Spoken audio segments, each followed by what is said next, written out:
2, hello, check. 2, what's up? Hello, folks. Hello, it's me, Rob. It's me. How are you doing? How are you doing, friends? Sorry I was not here yesterday. It was Canadian Thanksgiving, or Indigenous Peoples Day. So I couldn't stream. I spent the day hanging out with my kid. I mean, obviously there's a lot going on right now.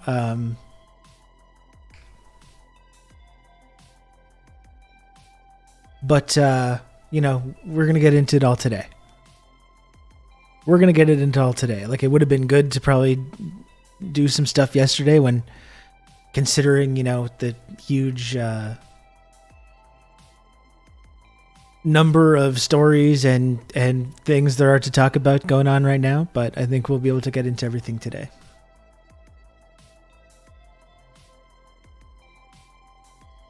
Do Canadians eat turkey on their Thanksgiving as well? I mean, usually you can count on me. It's the traditional kind of Thanksgiving Rob food. To talk you through all this.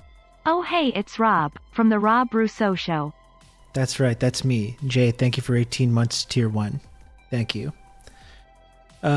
Yeah, usually with the Canadian Thanksgiving, I mean, it's just the same thing. It's turkey, you know, sides, mashed potatoes, gravy. That's the traditional thing. I didn't really do that this year.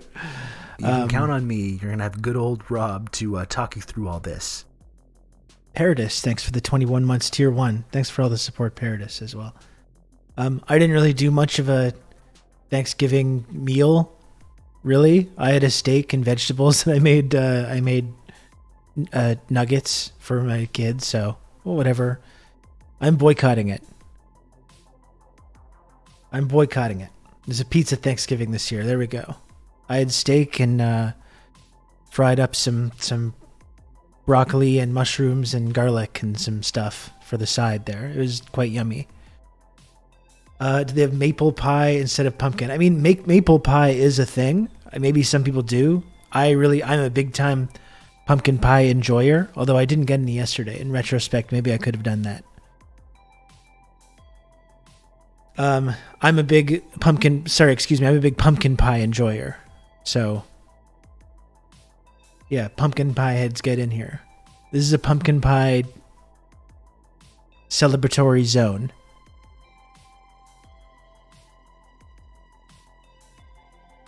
My mom goes all out on Thanksgiving: turkey, gravy, stuffing, mashed potatoes, deviled eggs. That sounds nice.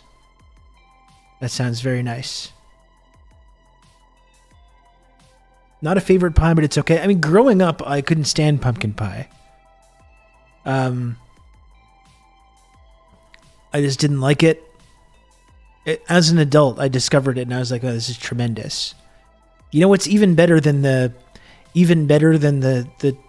Thanksgiving feast pumpkin pie is the morning pumpkin pie. I love I'm a big pie in the morning guy, as you can see from my physical condition. But you have that leftover slice of pie in the morning with the coffee, and that's the whipped cream is essential at Run. I mean, the whipped cream is essential. I enjoy the pie, but really, it's the combination of the pie flavor with the whipped cream, which is what really separates it. Pastry breakfast is the best fest I had today. Often I get the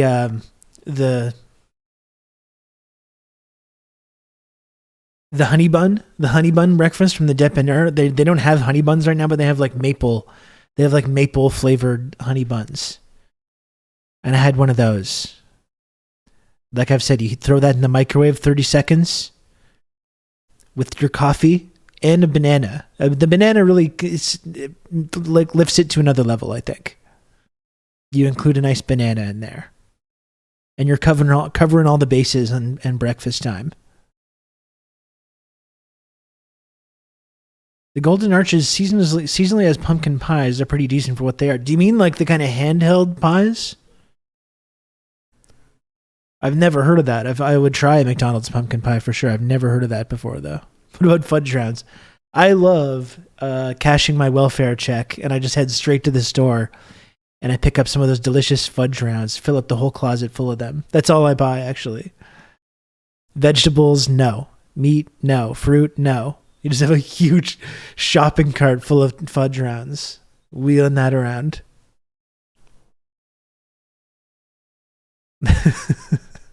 I'm actually going to have some more coffee right now, if you don't mind. One sec, folks. I'll be right back. Oh, the Dakadoon, that sounds amazing. Brownies with a pumpkin on them. That sounds very good. Is that like a pumpkin pie flavor, or is it just like a little decorative icing pumpkin? I'll be right back.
You know, it's depressing when the seasons change a little bit, even though it's nice. Like, I'm looking out my window right now and I can see the beautiful leaves, you know, changing color. Like, it's aesthetically, it's nice. Oh shit, we got a new username. The legendary Outrun username is being retired. Wow. It's nice to look at, and I like the jacket weather as well, but it's like you're reminded, especially here in Montreal, where we have particularly long and brutal and unpleasant winters. You're just reminded of that. You're reminded of that, and you know that that's coming, so it's hard to enjoy the things that are nice. But I do like returning to flannel shirt season. It's jacket weather. I got my jean jacket.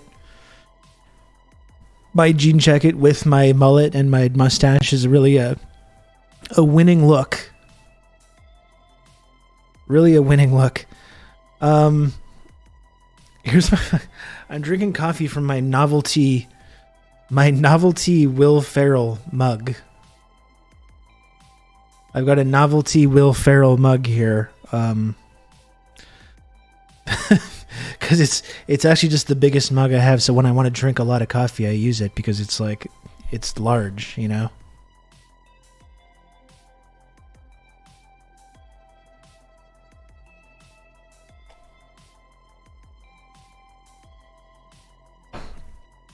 I do not envy what's headed y'all's way. At least for us, it's just cold, and maybe, if we're lucky, a dusting of snow. It's just miserable, man. It is just miserable up here for a good 5 months out of the year. A good 5 months out of the year. That's the trade-off with Montreal. It's one of the absolute best cities to live in the whole world. You got fairly, like, we talk about the housing crisis all the time in Canada and elsewhere, like, still fairly cheap rents in Montreal. It's getting out of hand. It's you know, it's growing, the cost of living and everything, but it's still, compared to the rest of the country, almost insanely low. Like, the place where I live, I think I've talked about this before, but the place that I live in Toronto, in a comparable neighborhood, would probably be 3 times as much, like, without exaggerating. So the fact that I'm able to live in this place is, like, good enough. But that's the trade-off. It's fairly low rent, a low cost of living. It's a relaxed lifestyle. It's not really the rat race lifestyle that you get in other cities, other major city centers like Toronto. It's beautiful from, you know, May, June to October. Absolutely beautiful, wonderful place to live. And then just for those 7 months in between there, Horrible. Horrid.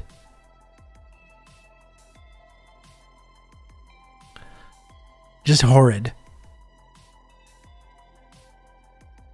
And like when it's cold and it's snowy and it's that kind of beautiful snowy like holiday season, like that's kind of tolerable, even though it's not great to have to go and walk around in it or drive around in it, which you have to do often, especially when you have kids. You can't just like hermit inside all the time. But there's just these whole periods where it's just miserable. It's so cold. It's like too cold to even snow, and everything just turns into this like frozen, dirty shell. And it's just horrid. I don't know. It's awful. It sucks. But if you lived in paradise, you had to tithe 40% of your year to the Winter King. That's pretty much what we're dealing with here.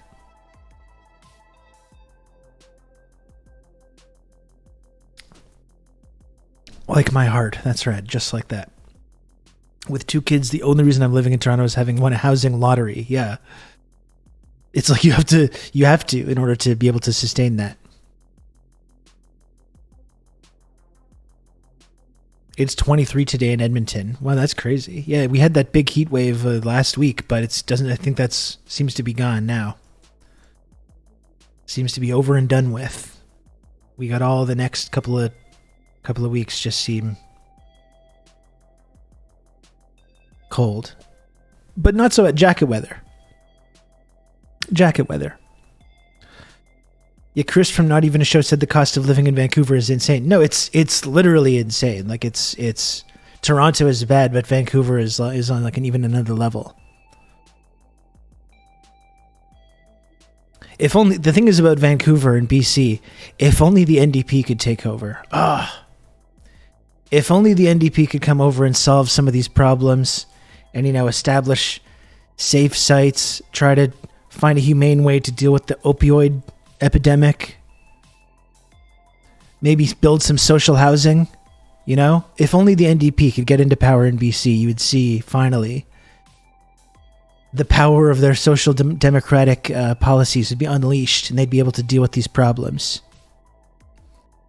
Unfortunately, we'll never know. We'll simply never know what it would look like for the NDP to be in charge of a major province that was experiencing those kinds of problems. We'll just never know.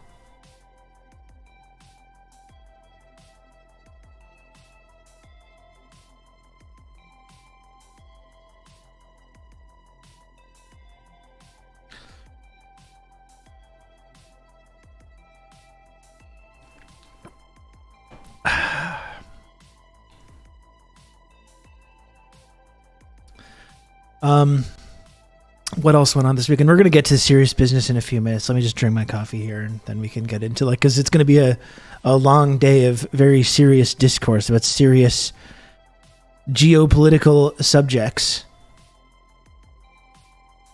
What else did I do? I worked on a song this weekend, and actually I wrote and recorded a little song, which I'm very happy with. That's something I think I've been improving at. The more I do it, lo and behold, the more you do something, the better you get at it. So I'm starting to feel a lot more confident writing songs. And it's interesting too, when I write music, it really needs to come out of me like really quick. Like it needs to almost like fall out of my brain, and I need to capture it in that time. Because if I don't finish it, if it remains like a sketch or something, I have this like song graveyard where I'm not able to finish them, I'll have an idea and then I move away from it, and then I can't come back to it. It's like I have to capture it all really quickly in like a day or two, or else I'm fucked.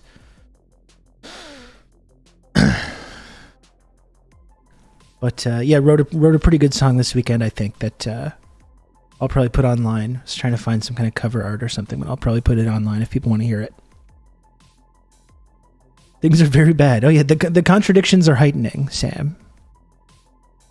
The contradictions are indeed heightening at the moment.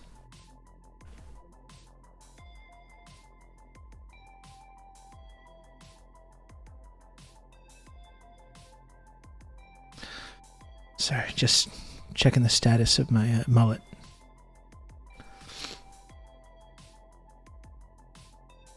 Did you watch your adopted Bills play? I actually missed the Bills game because I wasn't looking at the schedule. And I saw they lost too, so that's probably why they lost.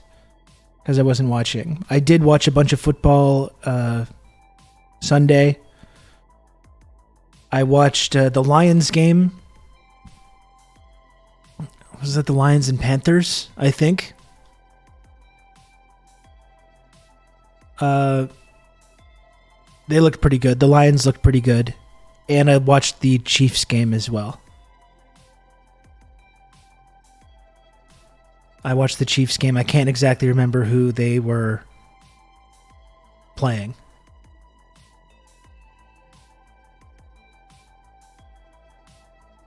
I'm a little mixed up. No, I didn't see the Cowboys game. No.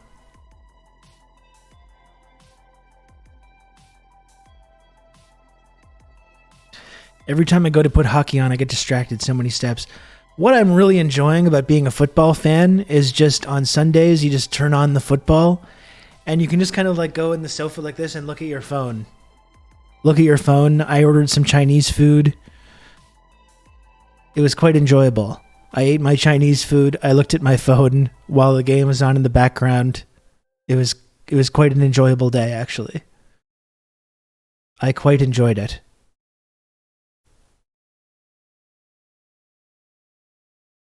It's like,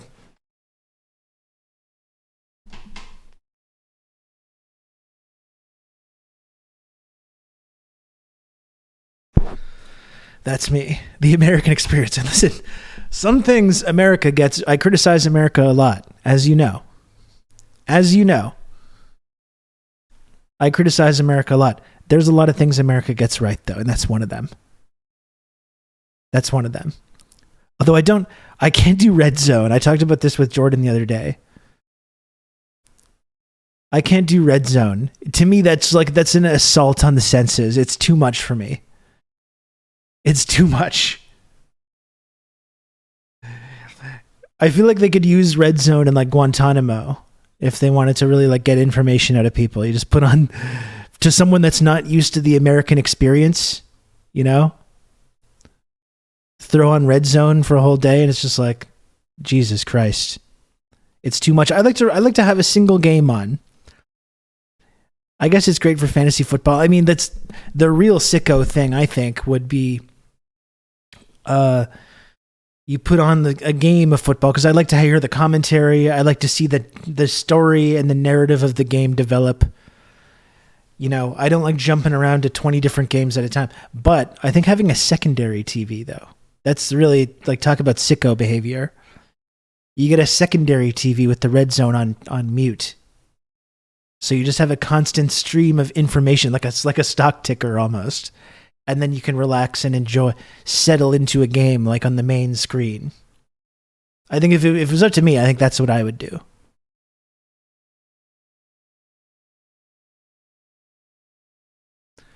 When you try to distill everything into its most exciting moments, you lose the spirit and feeling of the thing. Yeah, that would be my stance. Little window of the Parenti lecture in the bottom corner. This is like the millennial ADHD Marxist thing. Yeah. You have a game, you have red zone, you have another TV with the yellow lecture just playing on repeat, or another Parenti. Subway Surfers as well. You throw that on there and another screen. Exactly. Now we're talking. Now we're talking. But if you enjoy red zone, then all the, power to you. I support you.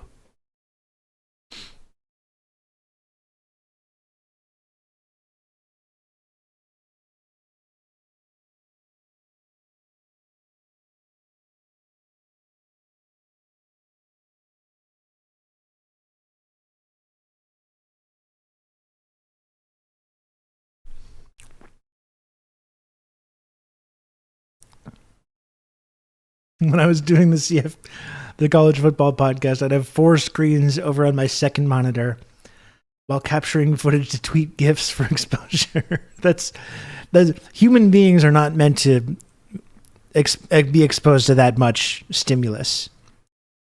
We're just not.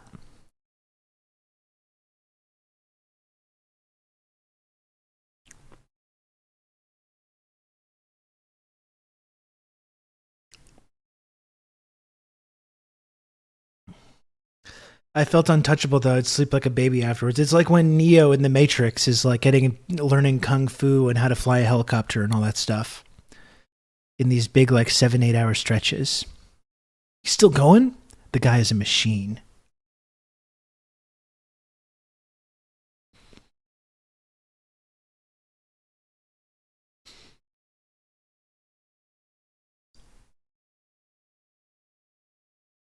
There's no sweet without the sour. It's true in life and it's true in sports.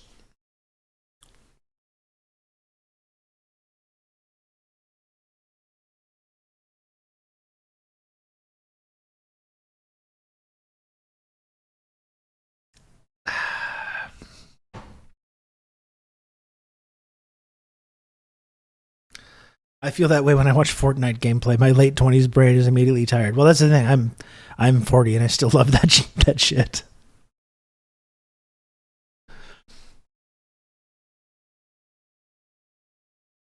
I still enjoy it.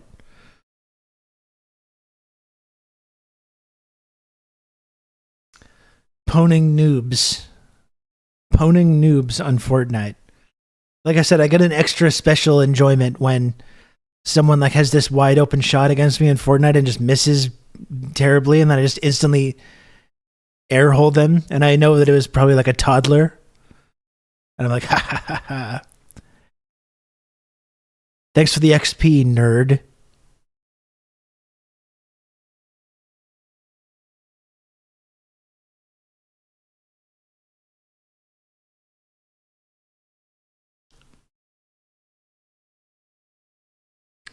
You gotta shake down this. You gotta shake down children for that dopamine hit. No mercy. I'm sorry, no mercy. Okay, they're in there playing with the big boys. Then they gotta go with the consequences for that. I'm not gonna take it easy. I'm not gonna take it easy on them. That's not what I'm about, and that's not how they're gonna learn. That's not how they're gonna learn to get better. If you're taking it easy on them.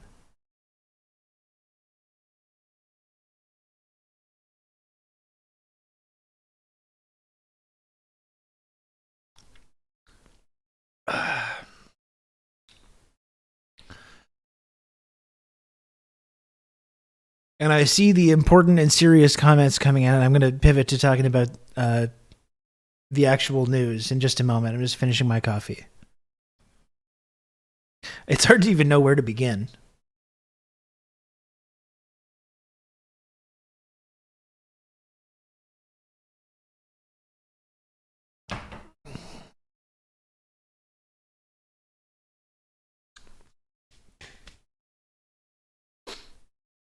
The ding dang news. That's what we call it.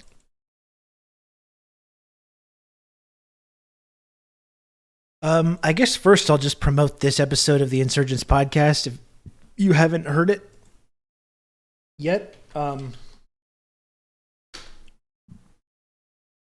we did an episode yesterday with Ryan Grimm of The Intercept, which I think was pretty good. You know, I think I said everything that I had to say there. You know, this conversation is always so one-sided, and the propaganda is just so intense that, you know, if you're trying to have a career in journalism or being taken seriously as a figure, there's a lot of pressure to try and like conform to the narrative that begins to shape up. And I mean, that's something that I told myself that I wasn't going to do when it comes to Palestine or when it comes to like the new Cold War or Ukraine or China or anything like that. I told myself a while ago that I'm going to talk about these things the way it makes sense to me, regardless of what people are going to say about me. And like people were saying all kinds of things, including our old friend of the stream, Steven the Logic Master. Even some of our old friends were accusing me of all kinds of stuff, supporting terrorism and violence and murder and rape and just, you know, the most horrible things you can imagine. And I will say too, like I woke up on Saturday with news that this real sort of insurrection had started. I saw the footage of the Gaza prison fence being bulldozed, which I think anyone that's followed this conflict and is aware of the situation in Gaza and the desperation that people have been living in this prison camp now for years and years. I mean, I think anyone that sees that footage of that fence being bulldozed down should be inspired by that. I think that's regardless of where you stand. If you know anything about this conflict, you should be inspired by that and you should celebrate that. Throughout the day, more information came out about this music festival and some of the violence against civilians that had been happening. And I think, I felt, and I think anyone that talks about this stuff feels a pressure then to say, we need to make sure that we denounce this and that everyone knows that we stand against Hamas and we don't support violence and this and that. But I don't know. It's like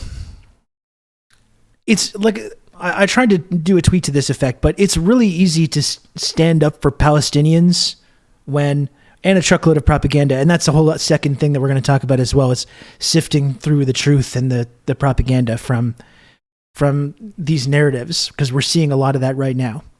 A lot of unconfirmed things that are being repeated completely uncritically in an effort to sort of demonize any kind of Palestinian resistance and demonize anyone that's standing up for Palestinians. But we'll get to that. But yeah, it's really easy to stand up for Palestinians when they're kind of this kind of generic this generic group that's just being persecuted and is suffering silently. And you can kind of hold up your support for Palestinian human rights in those moments. And, it's easy to do that. It becomes more difficult, though, when these narratives are going around and when actual violence starts to happen, like we saw. But I think you need to, if you actually stand up for Palestinian human rights and you believe in ending the occupation and you believe in ending apartheid, you have to do it even when it becomes difficult in those moments. And I mean, it gets to the whole thing of do you condemn Hamas? And we're going to get into that. We're going to see the people that are Palestinians, especially, that are being interviewed in the media. And that's the question, right? We must condemn Hamas. And then, of course, everyone that stands up for Palestine. So, yes, but first and foremost, do you condemn Hamas? You must condemn. You must condemn this violence against civilians. You must. Every single person gets demanded, you're going to have a pro-Palestine rally at a time when it's obvious that Gaza is going to be bombed into fucking smithereens and civilians and kids are going to be killed. You're going to have a pro-Palestine rally. Oh, well, what, you're not denouncing Hamas? Well, it must be because you support Hamas. I mean, this is the kind of thing that is just never asked of other people. We see this total asymmetry in the way these demands for denunciation happen. And it's not even just about Israel and Hamas and Palestinians.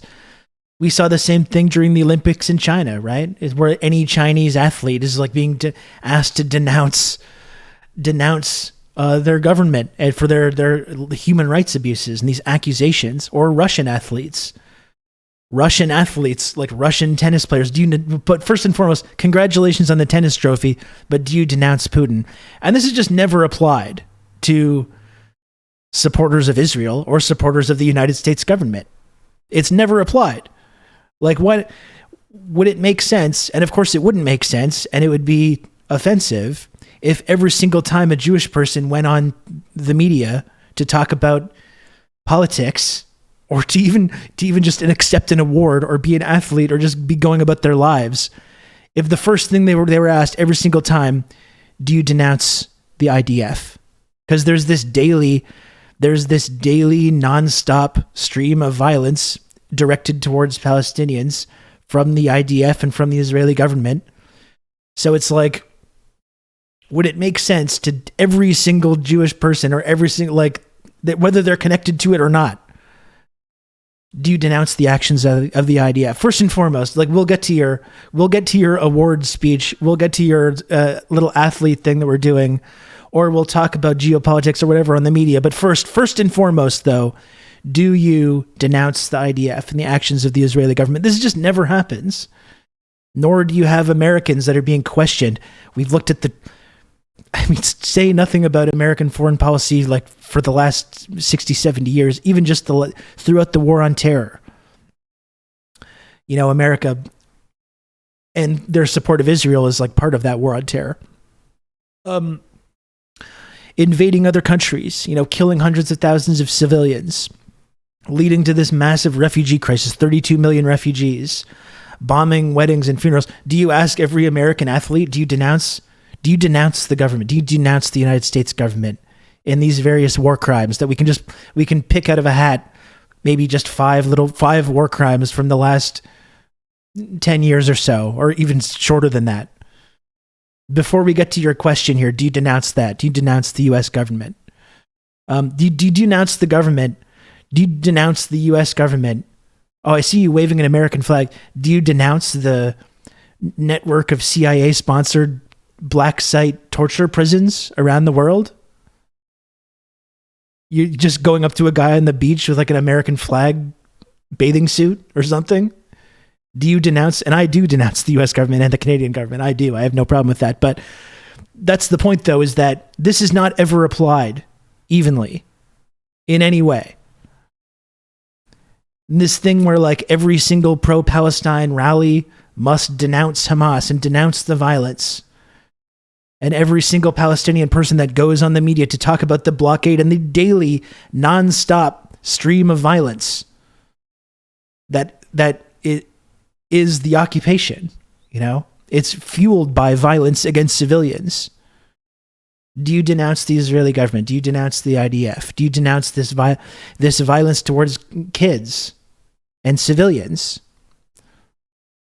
Or the sexual violence against women, right? We saw that turn into a big narrative over the weekend, where you see the actions of this Palestinian resistance, which includes Hamas, but is not entirely Hamas.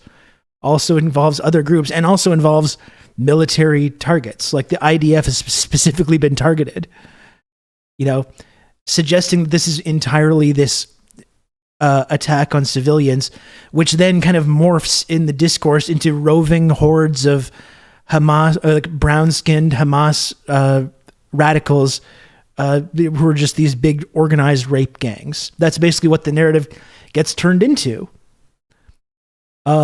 Despite no actual evidence of that even happening. And I don't want to downplay that horrible things happen or that sexual violence is a possibility, but you saw the way that turned into, that's how it was described, right? All of a sudden it's this very racist conjuring of this trope of these roving gangs of Muslim rapists. That's basically what it turned into.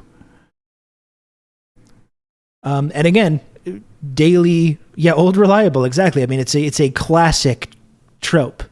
Whether it's deployed against Palestinians, whether it's deployed against black people in like the Reconstruction era or Jim Crow South, or even like today, to this day, or indigenous people, you know, it's always used to justify colonialist violence. This protecting our virginal women from being assaulted and attacked. You know? And this, again, not even suggesting that nothing bad has happened or that nothing is going on, but we see the way that this Palestinian resistance is framed that way, whereas the daily violence against people, including sexual violence against women on the part of the IDF in the prison system, which is well documented, that, of course, isn't held up to that same standard. Yeah, in the U.S., it was always about raids from Native people. Exactly. Like, this is how genocide and ethnic cleansing is always justified, and racism.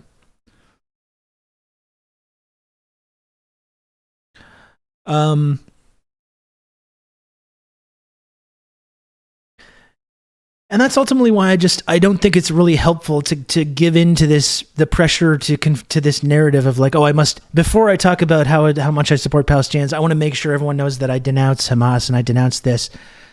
I mean, it's just like, also in addition to the ways that I think that's really hypocritical, I think it can just be assumed that, we don't support the murder of innocent people, and that is a horrible thing. I don't think anyone should have to go out of their way to acknowledge the fact that they think that that's a horrible thing to think about. Even though there's a very strange phenomenon as well, why these very people who are talking about, will you denounce this? Your support, like they'll say that, I talked about breaking out of this prison camp and I talked about supporting Palestinians, and people saying like, well, you're supporting violence and terrorism. You are supporting violence and terrorism. You're condoning it and you're suggesting that it's okay. That's disgusting. That is disgusting, And meanwhile, then they just turn right around and they say, bomb Gaza into smithereens, just bomb it into the Stone Age, wipe them out. Like Israel right now is bombing Gaza and killing hundreds of people, hundreds of kids, and these very people, and sometimes in the same sentence, are celebrating it.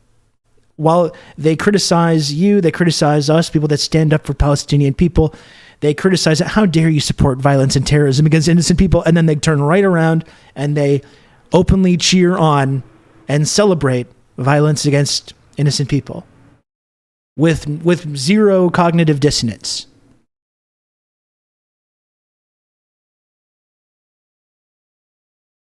And that's a question as well, like Kira, how innocent are settler civilians? I mean, it's a complex issue, obviously. It was another aspect of this story that I found kind of puzzling, where this like electronic music festival got turned in the narrative into like a peace festival, which I think is a little bit questionable. Like this is a fucking rave that's going on directly on the border of a prison camp where people have been kept for decades in increasingly desperate conditions. You can count on so me. I don't think it's totally accurate to describe it as some kind of like, oh, it's a festival for peace, I don't really agree with that.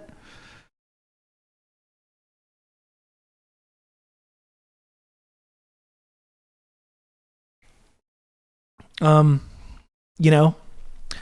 I guess that's the point that I'm trying to make, though, is that the very people that are criticizing people who stand up for Palestinians and their human rights and their ability to live with dignity and not in this like apartheid system are suggested that they support violence and terrorism. And then the very people that are making these accusations turn right around and they support violence and terrorism against innocent people. And there's no outcry. If you go online, and I'm not saying this, and by the way, thank you, Old Dutch, for the gifted sub. I appreciate that. I'm not saying this, but if you go online and say like, no, it's good. It's good when Hamas or anyone else targets Israeli civilians. And again, I'm not saying that. That's not what I'm saying. But if someone was to go on there and say that kind of thing, they lose career opportunities. They get called out and being as like violent supporters of terrorism, supporters of murder, but it's literally totally okay to go online or to go on the media and be like, I support carpet bombing Gaza and killing civilians. And they say, oh, thank you. Thank you for your opinion,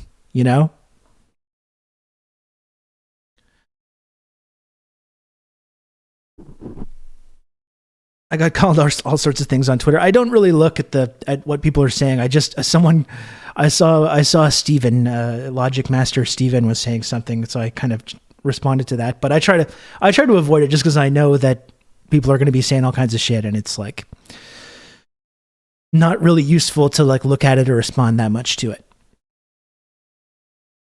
But I think that's the thing that I've really been thinking about a lot is the total asymmetry in not only the who has the power in this dynamic, which is another reason that I don't really feel comfortable starting with this on the back foot, saying, "Oh, I condemn this, I condemn that, and I condemn Hamas, and I condemn," and before saying anything, because ultimately I think that's contributing to a false narrative that this is a conflict that has two sides and that both sides do bad things. And we need to just denounce it all. We just need to come to an agreement that violence against civilians is bad. It's bad when Israel does it, and it's bad when Hamas does it. Ostensibly, I can see how that's like a pretty like uncontroversial position, but I think ultimately what that's doing is incorrectly describing this dynamic and how it works and who has the power in this situation. And yeah, talking about it like it's a conflict between two sides and both of the sides do bad things and both of the sides have different points. And that's not what's going on. There's no equivalence.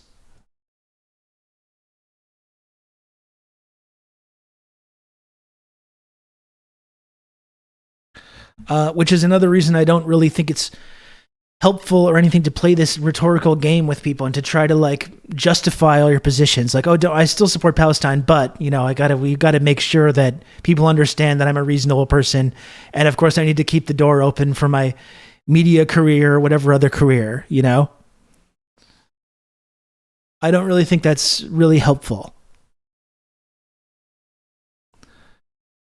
One question still remains that the whole world needs to know: do you, Jeremy Corbyn, denounce Hamas? Exactly. And I thought Corbyn's first statement about this was totally reasonable, where he's decrying the loss of innocent life, but then correctly framing this issue and describing the source of this violence. The source of the violence is not Hamas. The source of the violence is the occupation. This is another thing we talked about yesterday with Ryan Grimm. And I tried to really make sure that I could get this point out there. That, like, it's not condoning or supporting violence to just point out that this is just the inevitable result of the situation. These kind of spasms of horrifying violence is just the inevitable result. When every single form of peaceful protest is demonized or criminalized or met with brutal violence in and of itself. We talked about BDS. We can't even get left-wing progressive politicians to support BDS. It gets, because people say that it's like anti-Semitic to say, like, I think in our school cafeteria we should have a different hummus brand. Let's change hummus brands in our school cafeteria, just as something, just as we can do something to push back against this kinds of nonstop violence. Literally a non-violent campaign of boycotting certain projects, certain products. And people are saying, why are you, well, you're an anti-Semite if you don't want to purchase that hummus brand. To even talk about BDS is like against Jews. It's anti-Semitic. Yeah, it literally gets made illegal in some places in the US, the free speech capital of the world. They're like, oh, you're taking a public contract or whatever. Well, sign this form indicating that you will never boycott Israel first and foremost, before we do anything. I've talked before about the flotilla, for peace, which was like 2013 or 2014. This is one of the main things, like getting older and starting to pay attention to this conflict, that really radicalized me. When I see that, when I followed that flotilla being sent of aid being sent into Gaza by all these international human rights groups, and then the IDF lands a helicopter there and kills a bunch of people, and then say, oh, we found a bunch of forks and knives on there, so really it was really dangerous. You know, there was that. There's the Great March of Return, which is the subject of Abby Martin's absolutely brilliant documentary, Gaza Fights for Freedom, which is free right now on Means TV. And I really, if you've not seen this film, I really, really encourage everyone to see this film, Gaza Fights for Freedom, on Means TV. I'm going to find the link right now.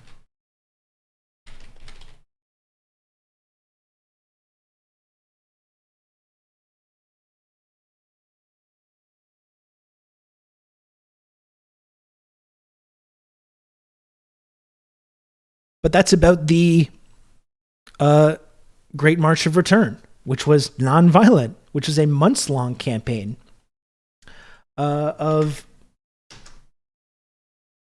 nonviolent protest on the Gaza fence. And people talked about, well, Israel, like to justify the brutal violence that we saw in response to that. People said, oh, well, they're approaching the border fence. They're approaching the border fence, but it's not, they don't have a state, so it's not a border. This is this weird doublethink that comes in there. It's not a border. It's a prison camp fence. And so, how did Israel respond to that? Months-long peaceful protest of that Gaza border fence. Just Israeli snipers just murdering people with total impunity, deliberately maiming people. This is something that they've openly talked about many times. Deliberately maiming people, shooting kids, shooting nurses, shooting journalists for months. What are the total figures in that Great March of Return? The people killed and wounded.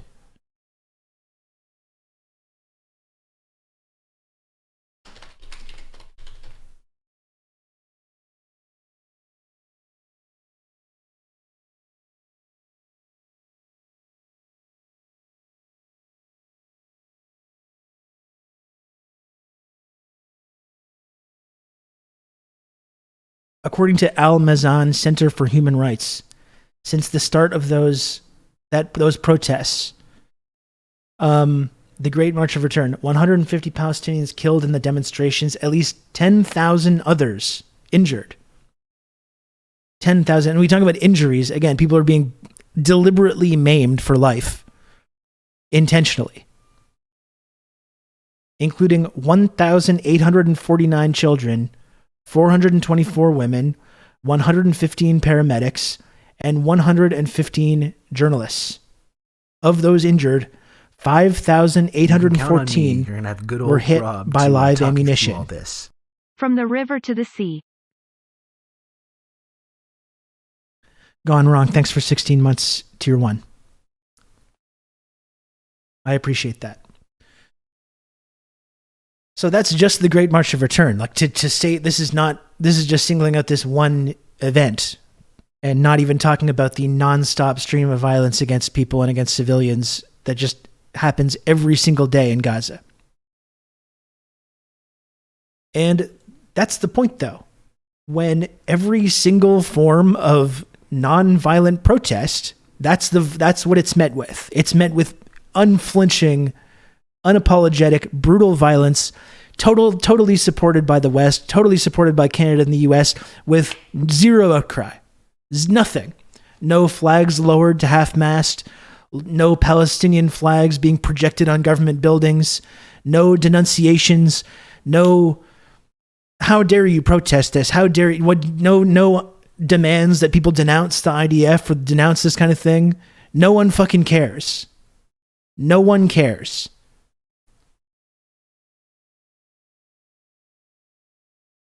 And it's not denouncing or it's not supporting violence or condoning it or suggesting that it's good to just point out the reality that the kind of violence we saw against civilians, against Israeli civilians over the weekend is just the inevitable result of that situation. It's just the inevitable result. Every single form of legitimate peaceful protest is criminalized, it's denounced, it's demonized, it's met with brutal violence in and of itself. You have people in this incredibly desperate situation for decades, literally decades. This incredibly desperate situation where they're victims of nonstop violence with zero outcry around the world, unlike what we saw this weekend.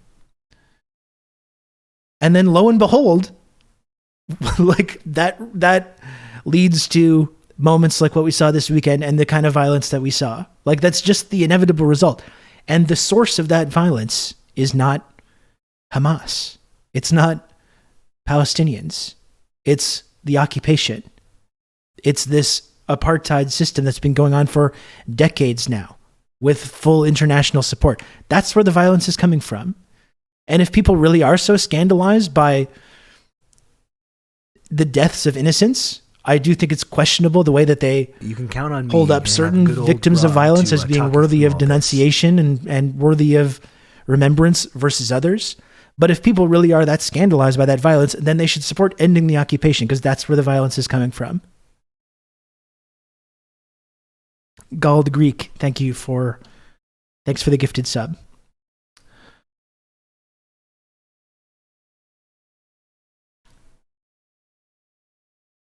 Like this kind of, and we saw this over the weekend with these pro-Palestine rallies in New York and in all around the world, but New York especially, and in Canada and in Toronto.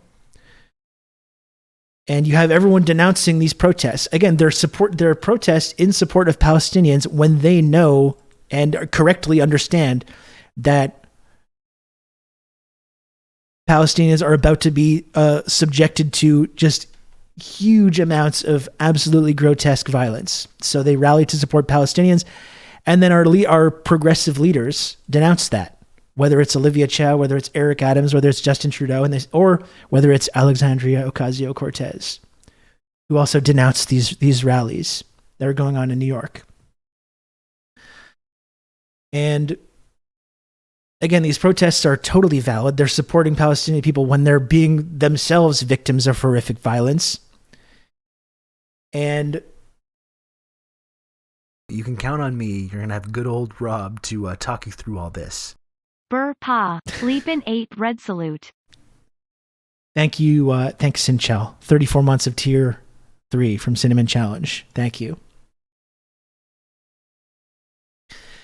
And so they denounced the nonviolent protesting, liberals and conservatives and social democrats. And another thing that happens too is you saw Olivia Chow saying, like, we have police monitoring these protests. Not only do we have police monitoring these protests, but we have police monitoring all our synagogues for possible like terrorist attacks. Which again, when as a Palestinian, it creates this situation where like Arabs in general in our society or Palestinians are treated like they're just inherently violent. Oh, let's watch our synagogues in Toronto, Canada. Like what Palestinian has attacked a synagogue in Toronto or elsewhere? When these synagogue attacks happen, which are horrible, they're each and every time carried out by one of these like white supremacists, white Nazi types. You know? Many of whom, when you dig into these white supremacist guys, support Israel. And so then you have shit like this as well. We have Justin Trudeau to denounce these protests, saying the glorification of violence is never acceptable in Canada by any group or in any situation, he says. Justin Trudeau, again, who's come out against he has tweets about coming out against BDS on McGill campuses to talk about the ways that these kind of nonviolent protests are not allowed. Yeah, we can glorify violence when we applaud a Nazi in our parliament, but that was just a big mistake. That was just a big mistake.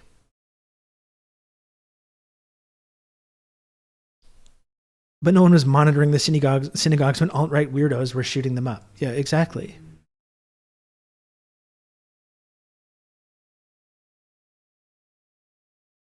Absolutely disgusted with Canadian leaders' reaction. They refuse to acknowledge Palestine as people, calling Free Palestine rallies as pro-Hamas rallies is extremely hurtful. And you expect it from neocons. You expect it from like the Marco Rubios and the Ted Cruzes and the Pierre Poilievres. But then it's Justin Trudeau saying it, and it's like Olivia Chow, and it's Alexandria Ocasio-Cortez suggesting that there's this connection between these protests and with supporting Hamas. He was a freedom fighter fighting for his country. Wait, not those people. That's right. Of course. The glorification of violence is never acceptable in Canada by any group or any situation. I strongly condemn the demonstrations that have taken place and are taking place across the country in support of Hamas's attacks on Israel. Let's stand united against acts of terror. So again, that's just false. It's just false to claim that any of these pro-Palestine protests that we saw in Toronto or Montreal or New York City or anywhere are in support of Hamas's attacks on Israel. That's just not accurate. It's completely false. And this is what we're doing at the exact same moment. At the exact same moment, we're projecting the Israeli flag onto our official, onto official government buildings, while Israel is literally at the exact same moment, carpet bombing a civilian population and killing hundreds of people, including kids. And but this isn't celebrating violence, of course. No. We don't celebrate violence. We're so against it. Any group of people anywhere, we would never, in any situation, glorify violence. And we're projecting the Israeli flag on our government buildings while the IDF is in the process of carpet bombing civilians and murdering kids openly and brazenly. And you have Israeli politicians being like, we need to do genocide. We need to do genocide right now, and we're projecting their flag onto our government buildings.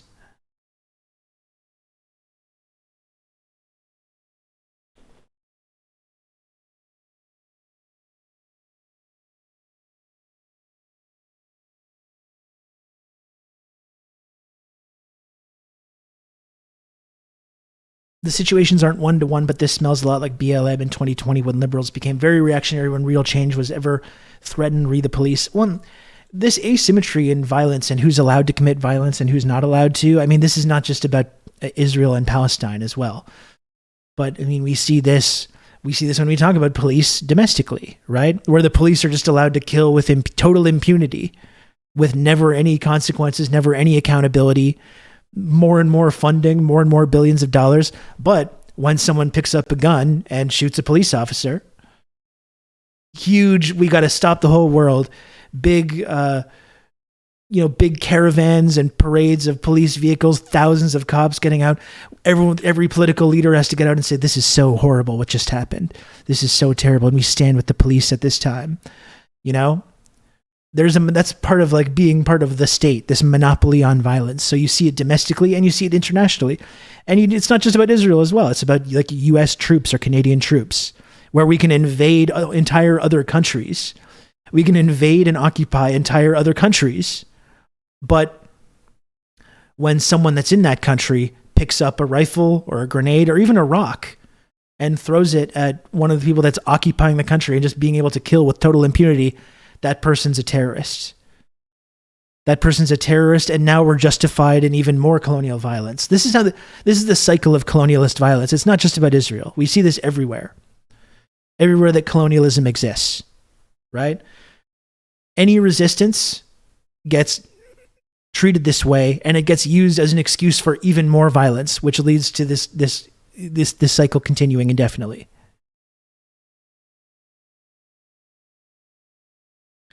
Violence committed by the state is an acceptable part of the structure. It is invisible. Resistance to that violence is outside the norm and considered extreme.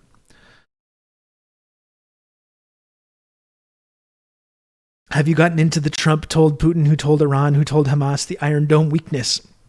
Lib rabbit hole. Yes, I did actually. We can look at a TikTok I saw about that. I mean, I don't want to suggest that Iran or other actors aren't possibly involved in this. At the same time, though, it's one of these Occam's razor situations. I don't think it's that hard to believe that people that are living in this kind of desperate situation are just able to organize and eventually organize some kind of a counterattack and figure out ways to attack the country that's occupying them. I mean, I don't think it's that hard to believe. I don't think Trump is is there some secret weapon? I mean, framing Trump as being some kind of stealth Hamas supporter is just, that will break your brain even thinking about that, considering what Trump did to completely legitimize the nonstop violence and theft on the part of the Israeli government. Just ask people in Israel, what did they think of Trump? They fucking loved the guy. The idea that Trump's out there supporting Hamas, it's completely nonsensical. But if your brain has been melted by MSNBC over the last couple of years, it makes a lot of sense to you. What a master exactly is a mastermind. Is a 4D chess. He only thinks. He moved the capital to Jerusalem, but he only did this. They thought that he was on board when really he's He's whispering secrets to Putin about the Iron Dome flaws.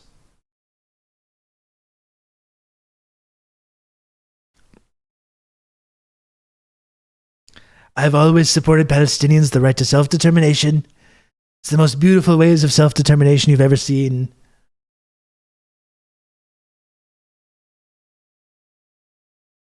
Super pro Netanyahu. I mean, just look at the crossover between like extremely pro Israel supporters and like the MAGA movement. It's like a hand in hand. They're resisting bigly. Well, the Palestinians have a right to armed struggle. They have a right under international law to resist their occupiers through armed struggle. The most beautiful armed struggle.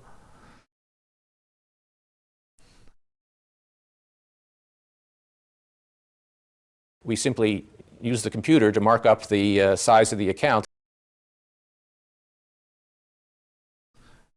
Gold Greek, thank you for the 100 friend coin. Also, to think of him as a stealth agent, and we literally have a phone call of him saying, get me more votes so bluntly. Exactly. Not exactly Mr. Subtlety here. The IDF has been very disrespectful, very nasty, the IDF. That's right.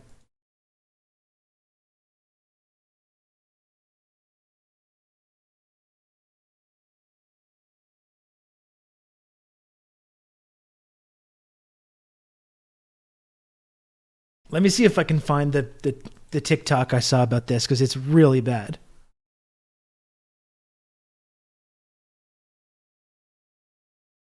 You can count on me. You're going to have good old Rob to talk you through all this.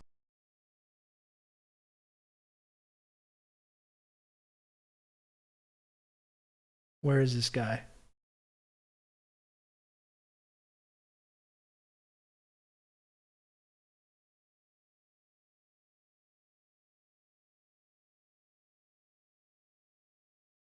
What was that? One sec. Hey, Don Dark Sony, thanks for the 3 gifted subs.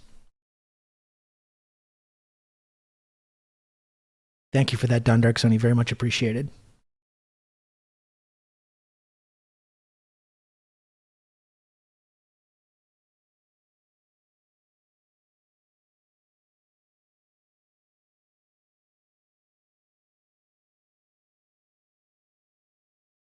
Hamas, the terrorist. This is the one. Like, this is... Fuck. Like, this is a really bad example of the MSNBC brainworms. Like, this is really, really bad. Organization is Hamas, the terrorist organization, is comprised of a lot of 20 to 25-year-old boys. Now a lot of what we're looking at is who gave them the intel about how to get around the Iron Dome and all of the other defense Maybe they just figured it out. I don't know. Has. We're assuming it's Iran. Who told Iran Russia? Who told Russia? Here we go. I want to talk about this, but I don't know how without sounding like a conspiracy theorist, because I fucking hate conspiracy theories. No, you don't, sir. I don't buy into them, but no, I'm going to tell you something that I remember. First, a quick recap. It is being reported that the terrorist group Hamas has committed a surprise attack out of Gaza, gunning down over 250 civilians, and over 1,500 have been wounded. Of course, developments are still ongoing in this entire thing. But so far it's been a surprise to everyone how Hamas has been able to circumvent the defenses that Israel has. And according to V, they say it's assumed that that information was given to Hamas by Iran. Iran would have been given that information by Russia. And the question is, who told Russia? I don't know if you all remember back in August of last year when Donald Trump was being searched at Mar-a-Lago. And among those documents that Donald Trump had was listed in the media as the defense information and nuclear capabilities of one of our allies. And for months afterward, all over the media, and especially TikTok, I heard people familiar with classified information say that they could almost guarantee that that information was on Israel. People on TikTok said it, so... This is where it's going to turn into a bad movie. Because now that we have no Speaker of the House, and the House has no one to help designate aid going to Ukraine... Who would it benefit if all of a sudden the U.S. had to send all of its energy and its money and its aid and its weapons Yeah. to Israel, and And imagine if the U.S. had to send weapons to Israel. This is only happening now. It would heavily benefit Vladimir Putin so that he could conquer Ukraine and then move on to a NATO country and start World War III. But if this opens up a new problem for the United States to have to devote time and aid and weapons to Israel, Ukraine is going to be left behind, and Russia's going to storm in there, and World War III will be close behind. I really hope I am wrong about this. Hamas, the terrorist organization. Hamas, the terrorist organization, is comprised of a lot of 20 to 25-year-old boys. Now a lot. I will link that if you want to take a look. But that's people are not doing well, to say the least. People are not doing well. And again, it is not hard to look at the crossover between the Make America Great Again movement and like hardcore Zionists. Like the idea, again, you're starting from the idea that Trump is like ultimately through this kind of 4D chess supporting Hamas because Putin told him to. It's just like the whole idea falls apart when you actually look at Trump's policies with regards to Israel. I mean,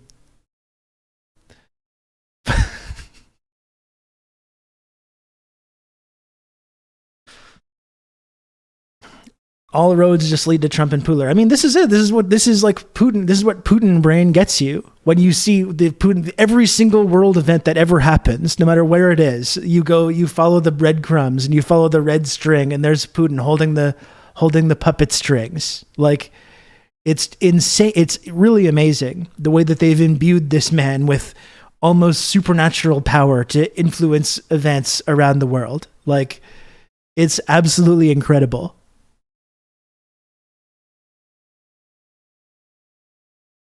This is some guy, Rob Russo, some leftist based in Canada. I was turned on to this sick individual, and I found this. Lucid, thank you for the raid. I really appreciate that. Lucid, how is the Lucid stream today? Get in here, raiders. We're just talking about how Vladimir Putin is responsible for every single bad things that happened in the world. Every time something bad happens anywhere, you got to follow those breadcrumbs, and you're going to see the P-man. That's what we call him. Just can't believe Trump masterminded this whole thing. We literally just watched the TikTok I think you know about, where the guy is putting I'm not a big conspiracy theorist, but, and then talking about how I heard on TikTok all these people sensitive that know about this intelligence stuff said that like the sensitive information that Trump was leaking at Mar-a-Lago was about Israel.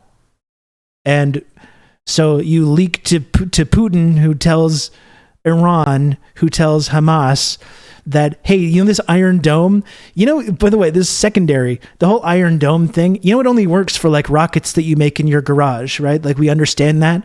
Like, if you actually have missiles and mortars, the Iron Dome is nothing. It's literally just there to block these like makeshift rockets that Palestinians sometimes launch with, which Norman Finkelstein describes as just glorified fireworks. You can count on me. That's the whole secret of the Iron Dome, is it blocks missiles that you make in your fucking garage. Effusive Stoic, thanks for 23 months. Tier 1, thank you for that. So, of course, the only way to understand this amazing technology is if you get the intel, you get the secret intel from Iran, who again got it from Putin, who got it from Trump. And that's the only way of understanding. It's the only explanation. And now, because now that this happened, America, for the first time, is going to have to send weapons to Israel. Can you imagine? They're going to have to send weapon and aid to Israel, and that's going to leave it's going to leave Ukraine wide open. That's when Putin strikes. A thing that has just never happened before. That's right, B-Rad. For the first time, America might be forced to send weapons and aid to Israel now.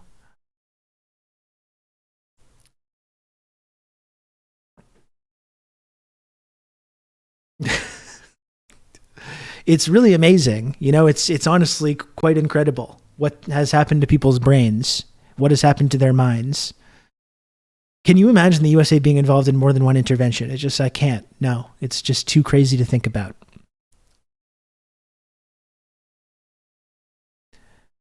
And like, what's going on in Ukraine right now anyways? Like, it's not like Putin's on the back foot and I'm pulling out my Trump card. You see that? I'm using this devious strategy to open up this front in Israel, Palestine, so then I can recover. Like, they're holding that territory in Ukraine right now that they just fought this war over. You know, they have established this land bridge to Crimea. So it's actually not really necessary. Like, they don't need to really do anything now other than just like maintain that, which we've proven conclusively we can't really make a dent in no matter how many weapons we send to Ukraine. So what exactly is this meant to give to Putin? Like, what opportunity?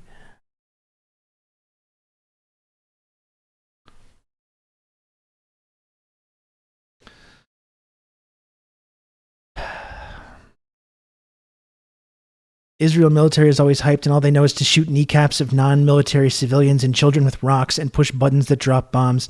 The second they need to defend against soldiers, they have no idea what to do. Yeah, and that's becoming more and more clear.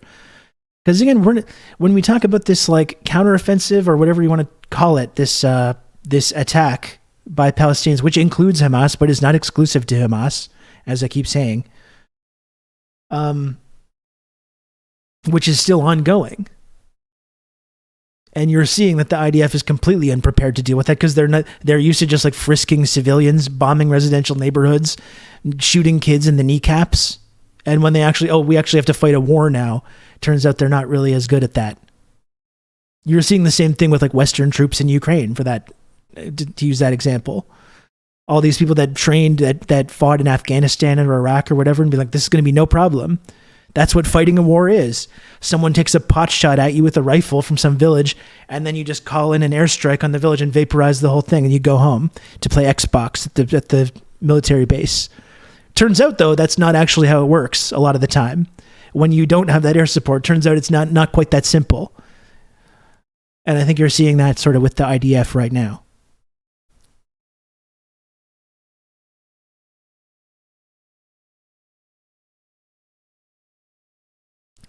How do you explain the recent offensive of Russia then? It's inexplainable unless you bring Trump into this.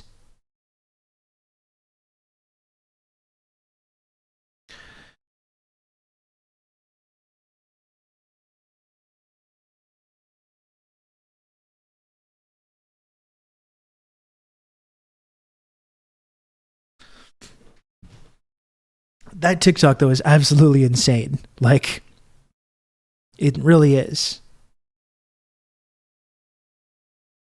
Like, when you've lost it, I think, when you're sitting there trying to suggest that Donald Trump is, like, helping out Hamas, I think you've fucking lost it. Genuinely.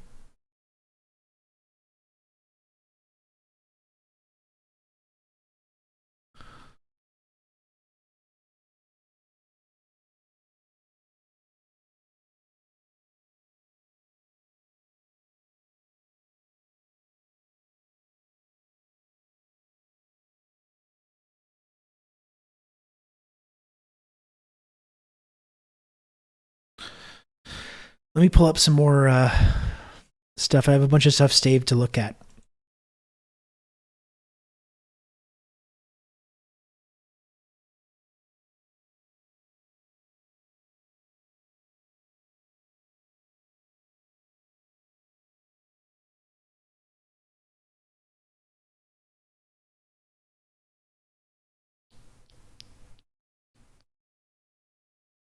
And yeah, to talk about the ways that, like, you know, the ways that, like, I saw that there was a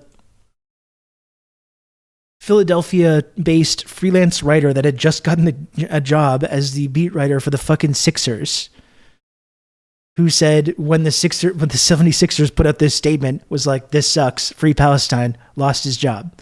Like, just for saying free Palestine. Not even saying that, like, oh, I support Hamas shooting a music festival attendees. Not even just simply saying free Palestine, instantly lose your job, you know? But again, I talked about this total asymmetry and who's allowed to say what and who's allowed to support violence and not support it. And that's why I reject this whole thing of like, do you denounce Hamas? Do you denounce Hamas? Before we talk about Palestine, you must denounce this, where this is never required on the other side. And it's like, people can say this, right? Like this guy, flatten everything, spare no school, no children's hospital, no old age home, delete their entire gene pool off the face of the earth. And this is not just one example. Like there's people like in the media and in Israeli government officials saying this kind of stuff. And that's okay. That's okay to say that, you know? That's totally okay. And there's no consequences. There's no hand-wringing over it. You know? This is exactly why I just reject that. I'm not going to play this game anymore. You must denounce this, you know? It doesn't, all it does is reinforce the narrative that allows this kind of violence and genocide to continue, I feel.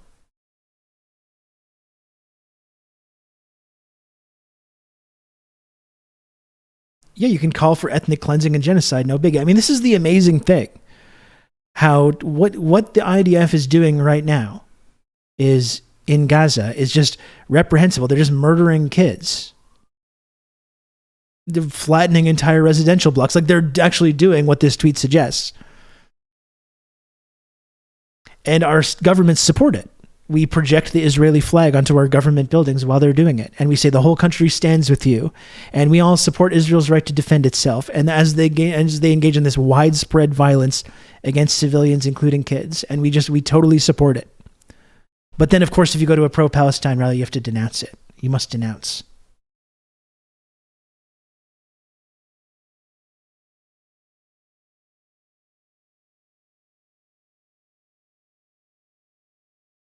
Palestinians, and who is inevitably faced with the accusatory question, do you condemn?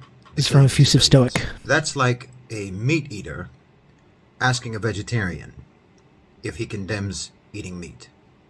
I'm not the one who funds the killing of civilians. I'm not the one who arms the people who kill civilians. I'm not the one who trains the people who kill civilians. And I don't call the people who kill civilians my special friends and allies. You do all of that. So maybe I should ask the question to you, because it seems we disagree on that subject. Don't ever let them trick you into explaining or advocating or endorsing or condemning the killing of Israeli civilians. You don't have to take a position on that at all. Keep the conversation focused on exactly those things that they will always try to divert the conversation from being about, which is the Palestinian victims, the Palestinian suffering, and Israeli oppression. Always keep the conversation focused on that. You don't have to take any position on anything else. If they're going to ask you about Israeli women and children, well, all of our women are civilians. All of our women are non-combatants. All of our children are non-combatants. And they've been killing them every day. And we never even got to ask you whether or not you approve of that, nor would we ask you if you approve of that, because we know you do. Because you fund it, you train them, and you arm them, and you call them your friends.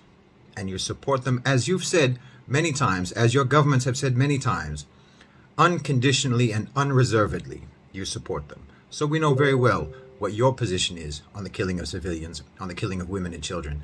So why would you ask us whether or not we agree with your moral standard when clearly we do not, because our moral standard is infinitely higher than yours? Jazakallah khair. Assalamu alaikum. Like, really important really important to point out, and I've talked about this before, that the refrain that we hear every single time there's any flare-up of violence at all, Israel has the right to defend itself. It's almost like they're programmed, pretty much, our political leadership. Anytime these moments come, Israel has the right to defend itself. And that's when we say that, when we say they have a right to defend itself, what we're talking about is bombing civilians. What we're talking about is killing kids and shooting them in the kneecaps, shooting journalists, killing nurses, killing indiscriminately. That's what Israel's right to defend itself means. And that's something else that is never applied to Palestinian people. They don't have a right to defend themselves.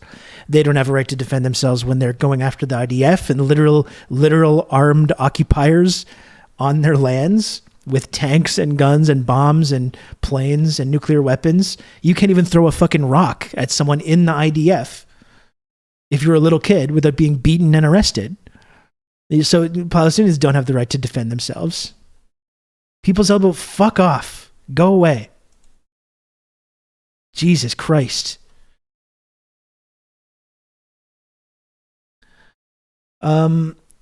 Excuse me. So that's what those words mean, right? Israel has the right to defend itself. It means killing kids. It means killing civilians. And our government supports this endless right to defend themselves, which isn't applied to Palestinian peoples. They have no right to defend themselves. Not against military targets, certainly not against civilians, and not against anything. They're not allowed to do anything. They're not allowed to boycott hummus. They're not allowed to march up to the prison fence because it scares the IDF snipers. They get very scared, and then when they get scared, they have to maim kids. So there's no self-defense that's allowed. And again, this is the situation then that gets created when every single form of resistance is criminalized and demonized and met with brutal violence. Lo and behold, this is what happens.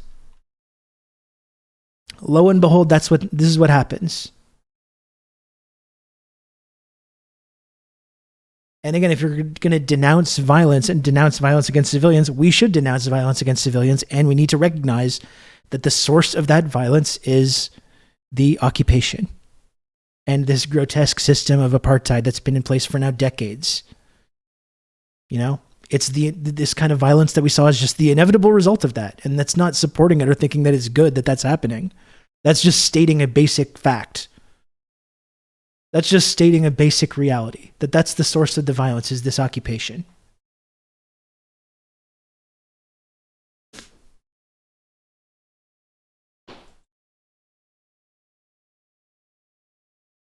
It's not being applied to Russia, which is basically a similar justification. We just pick and choose who's allowed to murder civilians. Yeah, no, if you're in the rules-based international order, you're allowed to kill civilians and do whatever the hell you want. And if you're not, then you're not allowed to. That's really as simple as it can be broken down to.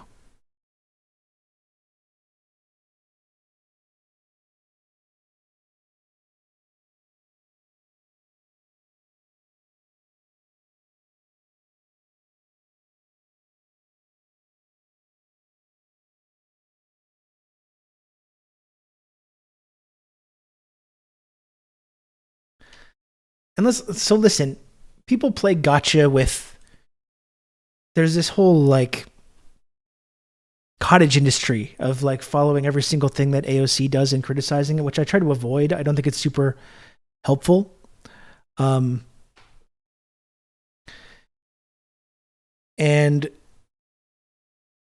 I talked about on the podcast yesterday that I get that elected officials are in maybe a little bit of a trickier position when it comes time to talk about this. Although I thought Rashida Tlaib's statement should have been the standard for how political figures talk about this, where she denounces the violence and talks about how horrible it is.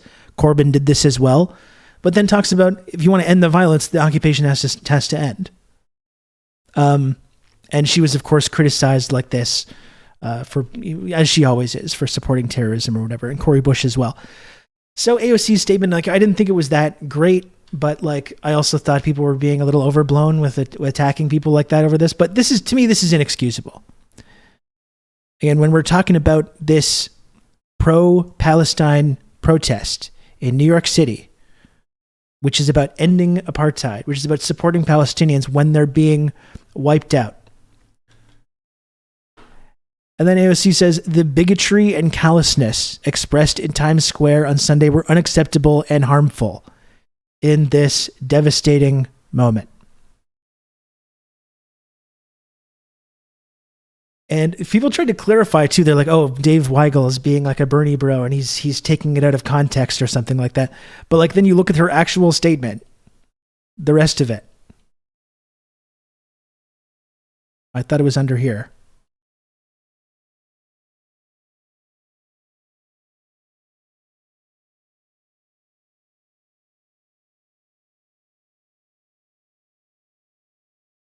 Let me just find it. One sec.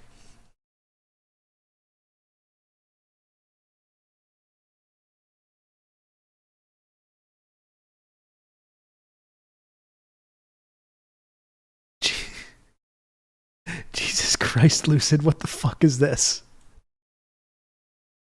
What is this? From the official Israel account. Thank you to all of the incredible Israeli companies, volunteers, and individuals who are coming together to help as many people during this horrific time. BetterHelp, a company which offers therapy, is providing 6 months of free therapy to those affected by the war in Israel. What is this, a fucking podcast? What the hell? They're doing podcast ads in the middle of their genocidal war? If you've been affected by the genocide we're currently committing, then you can sign up for 6 free months of BetterHelp. BetterHelp, the therapy app. Before we talk about it, yes, Israel sponsored by Skillshare. Before we talk about the genocidal war we're going, we want to talk to you about stamps.com. Our current genocide is brought to you by stamps.com. Don't you hate going to the mail, the post office? Don't you just hate going to the post office? Well, with stamps.com, use code collective punishment for 15% off your first month. Like, Jesus Christ, what is going on here?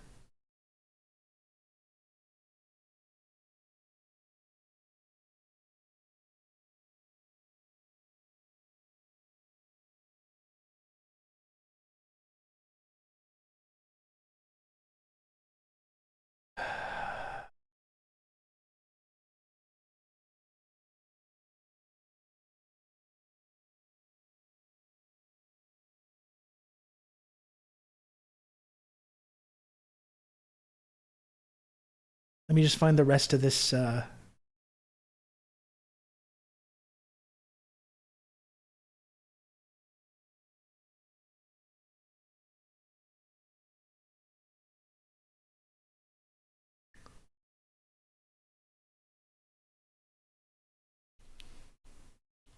excuse me. Sorry. Thanks for bearing with me here. BetterHelp. Jesus fucking Christ. So people say, oh, here's the full quote for context. You know? Let's make sure we take this AOC quote in context here. It's not just this one statement. But here's the actual quote. Tell me if you think this is any better. It should not be hard to shut down hatred and anti-Semitism where we see it. That is a core tenet of solidarity, she said in a statement to Playbook late Monday, her first comments on the rally. The bigotry and callousness expressed in Times Square on Sunday were unacceptable and harmful in this devastating moment. It also did not speak for the thousands of New Yorkers who are capable of rejecting both Hamas's horrifying attacks against innocent civilians, as well as the grave injustices and violence Palestinians face under occupation. So, yes, suggesting that this rally in New York, that the thousands of people that were there are incapable, apparently, of rejecting Hamas's horrifying attacks, and suggesting that there's this link between these protests and supporting Hamas.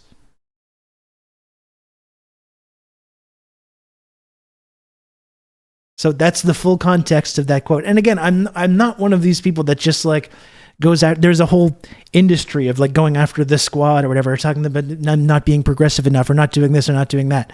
I don't really agree with doing that. I don't think it's really helpful. But like this to me is unacceptable. And AOC, frankly, is someone who was campaigning during the Great March of Return. And this is something I will always remember. During that campaign, during the Great March of Return, was asked about this and described it correctly as being a massacre. And she used those words, massacre. This is the first red flag, basically, for her and her just role as kind of progressive champion. She describes Israel correctly as committing a massacre during that Great March of Return. And then when she was elected and asked about those words, now that she had been elected to Congress, you described it as a massacre, and what was their answer? Well, you know, it's not. And it's like, okay, That pretty much says it all. Fetterman as well, also a big time Zionist as well, and has been full-fledged support for Israel's unquestioned right to defend itself with brutal violence against kids. All of our progressive leaders are coming together to ensure that everyone knows that they support Israel just massacring kids and bombing the West Bank into the fucking Stone Age, or bombing Gaza, into the Stone Age. All of our progressive champions are doing that, except, again, Rashida Tlaib. He wears big sweatshirts. You gotta love the guy. He's a big galoot. He's a big galoot, and he loves the shit out of Israel. The U.S. government's going to U.S. government. Yeah, and as I said, too, it's like, I understand that political leaders are in a tough position, that it's not easy to do that. This is exactly why, though, I think the issue of Palestine is a really good litmus test for progressive people that are trying to do this kind of entryism into big bourgeois political parties. You know, are you going to stand up for Palestinians, or aren't you? Again, it's easy to do. Sometimes it's easy to do. It's easy to do when you can just project Palestinians as being these victims of nonstop violence and dehumanization and exploitation. But when it gets difficult, when moments like this come, are you going to still continue to stand up with Palestinian people? That's the big litmus test. Because you gain very little from it. Like, you don't actually gain anything politically from standing up for Palestinian human rights or denouncing the occupation. You gain very little. That's why exactly why it's a litmus test, because if politicians actually do that and stick to those principles, it means they're genuinely held principles. It's incredibly unpopular to do. So it's not like they're just doing something that's popular.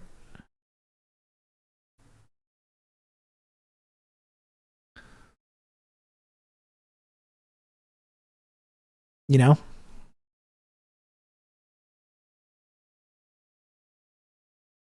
But they're going to say this. They're going to say she supports terrorism. They're going to say they support Hamas. They're going to say you support Islamic extremism or religious fundamentalism. They're going to say this. They're going to say you're anti-Semitic. They're going to say you don't like Jewish people. Yeah, they are going to say that. Yep, they are going to say exactly that. Are you going to change your position because of like the way that people are going to attack you in bad faith afterwards? Like, no. Yeah, they're going to say it anyways. I mean, you see people like AOC and Ilhan Omar and Jagmeet Singh and every kind of progressive that tries to toe this line, they still get called Jew haters and they still get called terrorism and Hamas supporters. So what does it actually gain you? What does playing this game actually gain you? To make sure that everyone understands that you denounce Hamas. And, Gaza's being flattened yet again, and there's a pro-Palestine rally in the city that I live in that my constituents are going to. I better frame them all as being Hamas supporters, and then people will know how serious I am. People will know how serious I am about being nuanced about this. Like, no. They still say all the same things, and all the same people accuse them of all the exact same things anyways.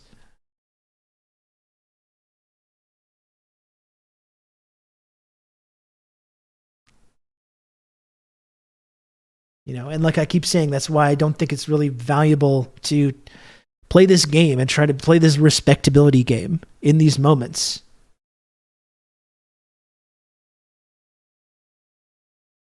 But let's keep looking at more of these open calls for genocide. Not even in Israel. Like, there's a lot of Israeli political figures that are openly calling for genocide, but the most bloodthirsty Zionists are, of course, right there in the United States of America, who are just on TV and simultaneously pretending that they care about terrorism and violence against civilians, and then in the exact same breath calling for genocide on mainstream TV.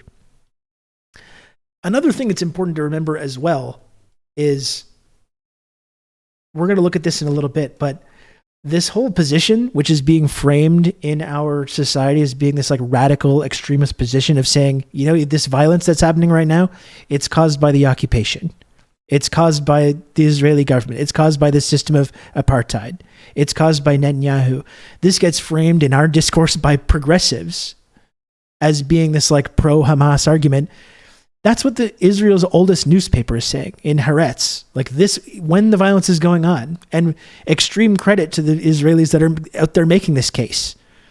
Like this is a totally like non-controversial position in Israel to blame the Netanyahu and blame the Israeli occupation when this kind of violence happens. Like you've got Israelis like in the Knesset and in media in Israel making this case. But when you make this case in fucking Canada or the United States, you get called a Hamas supporter.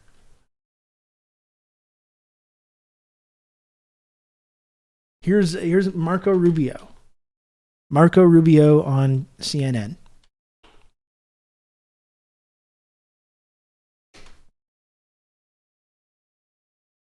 Casualties against the innocent people of Gaza. There are more than 2 million people in the Gaza Strip, and roughly 1 million of them are children. Yeah. I don't think there's any way Israel can be expected to coexist or find some diplomatic off-ramp with these savages. I mean, these are people, as you've been reporting and others have seen, that deliberately targeted teenage girls, women, children, the elderly, not just for rape and murder, but then dumping their bodies off in the streets of Gaza where the crowds can then defile their lifeless bodies. I mean, just horrifying things, and I don't think we know the full extent of it yet. I mean, there's more to come in the days and weeks ahead. You can't coexist it. They have to be eradicated. And you've pointed out to the very difficult challenge ahead. This is going to be incredible. We're so offended by the deaths of innocents that these people just must be eradicated. You can't coexist. Just wipe them You out. can count wipe on them me. off the face You're of gonna the have good earth. old Rob to That's how talk us against through all this. the murder of civilians No that I cute am. message. From the river to the sea. Pin be free. Thank you, Frank Drescher, for the 8 months. Thank you for that. Incredibly painful. This is going to be incredibly difficult, and it's So this is really quiet. horrifying. I had to really crank the volume on that just to barely hear it. But that's what I mean, though. This dichotomy between people talking about how offended they are by the deaths of innocents, and then being like, in reaction to that, we must carpet bomb Gaza. And even when Jake Tapper, not exactly an anti-imperialist hero or an unbiased source of this, says like, hey, by the way, Gaza is like 2 million people all trapped in this like densely populated prison camp. You know, what is it? 40% of the population are kids. And Marco Rubio was like, don't care, but just bomb it. Wipe them off the face of the earth.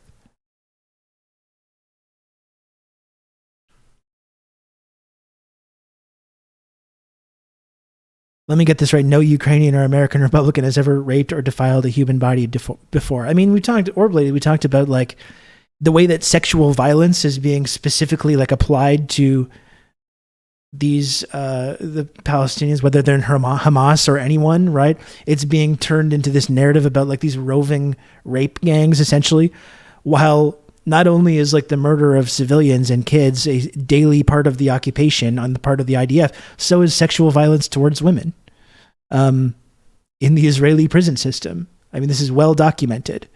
But again, it gets framed as being roving gangs of roving Hamas rape gangs with zero actual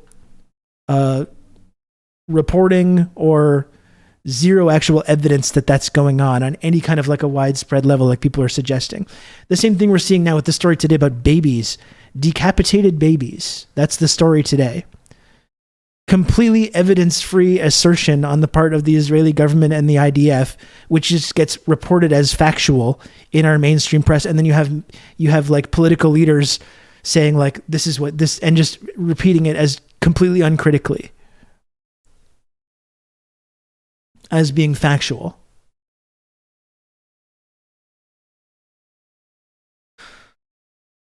And again, you're going to stand up for Palestinian human rights. You're going to support the ability of Palestinians to free themselves from this kind of occupation. Well, why do you support roving rape gangs and decapitated babies? Like that's how our discourse is right now. It is the exact same reporting from the beginning of the Ukraine conflict. It is, of course, it's the exact same. Excuse me. Did you see the BBC interview? We can take a look at that. Yeah.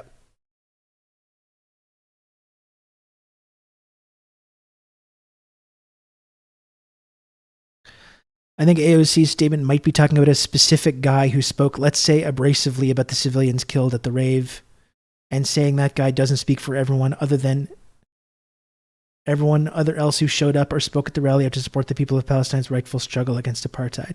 I mean, maybe she was talking about the specific guy. I'm not familiar with what you're talking about, but I think there's no way of looking at that statement without understanding that she's painting that entire rally with that same brush and suggesting that that was a rally that was supporting Hamas, basically. I mean, the statement was pretty clearly pretty unambiguous about that.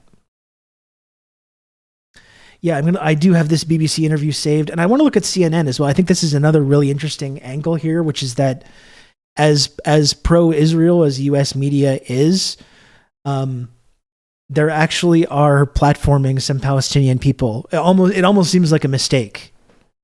Like actually bringing some Palestinian people on to talk about this and letting them talk about it without interrupting them or doing this nonstop bad faith, why haven't you denounced Hamas kind of routine that we see most of the time.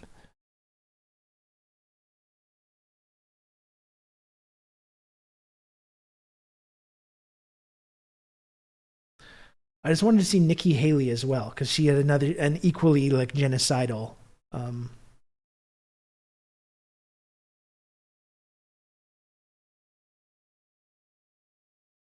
it's like totally psychotic.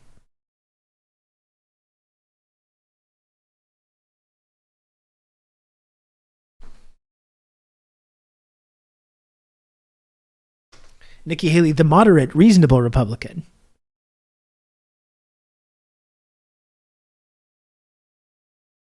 The moderate, reasonable, Trump bad Republican, who, of course, still supported Trump anyways. He's barely even a Trump bad Republican.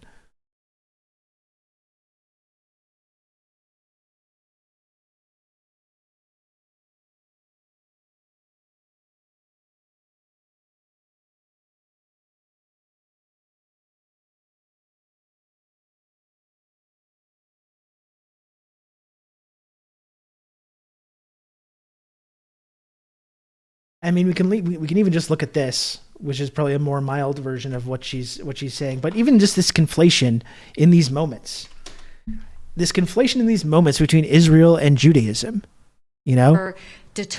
which is in and of itself anti-Semitic, suggesting the idea that like supporting Israel's right to commit genocide against Palestinian people is somehow standing with Jewish people. Which, of course, if you're Jewish and you want to talk about how you're against Israel or you're against Zionism or you're against the occupation, we don't want to hear from you. We don't want to talk to you. We, in fact, think that you're a bad Jew and that you yourself are anti-Semitic for holding this idea. Like I talked about, and this is something I talked about on the podcast that I was a little worried that people might attack me over. Like it's kind of too late now, but just this suggestion when you're talking about these civilians that were killed at this music festival or whatever, saying they were targeted just because they were Jewish, not since the Holocaust have we seen people being targeted in these numbers only because of their religion, which is not accurate. That is not accurate. These people are not being attacked because they're Jewish. That is not, and that's why it's complete nonsense when we do this two-step here when we suggest that because Hamas is attacking Israelis, we got to monitor the synagogues. Let's monitor the synagogues in Toronto. Let's monitor the synagogues in New York City. Because this is not about attacking people because they're Jewish, but because they're part of this incredibly violent process of colonization. Whether you think that's legitimate to attack settlers or whatever. I mean, and we don't need to even get into that discussion, but that's not about religion. That's not just attacking people because they're Jewish. They're again, these people that are part of this, that were at this rave, are at this rave on the border of a prison camp where people have been kept for decades. It's not about being Jewish. The reason that this violence is happening.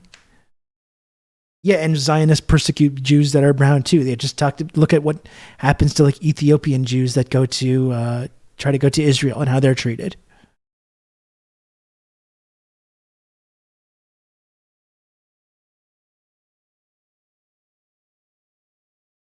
strength, prayers for determination, and prayers for healing for our brothers and sisters in Israel, because I think that they're going to need it. But I have always said, and I strongly believe, you can't destroy what God has blessed.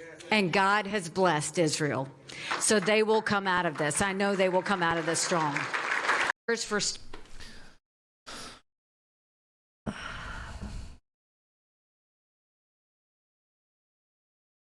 I was trying to find. I don't know if I doubt she deleted it. I highly doubt that she actually deleted this. When she said finish them. Finish them. And then she's blaming communist China propaganda machine for. Yeah, here it is. Just open calls for genocide. Again, from the violence denouncers have logged on. The people who respect the sanctity of human life so much. They're so moved. They're so moved in these moments by the violence against civilians that they just must act, and they must call for genocide against people. That's how much they care about violence on civilians. This is not just an attack on Israel, it's an attack on America, kind of saying the quiet part out loud there as well. Finish them. Finish them, she says. But let's step back, because I want the American people to kind of take this in for a second.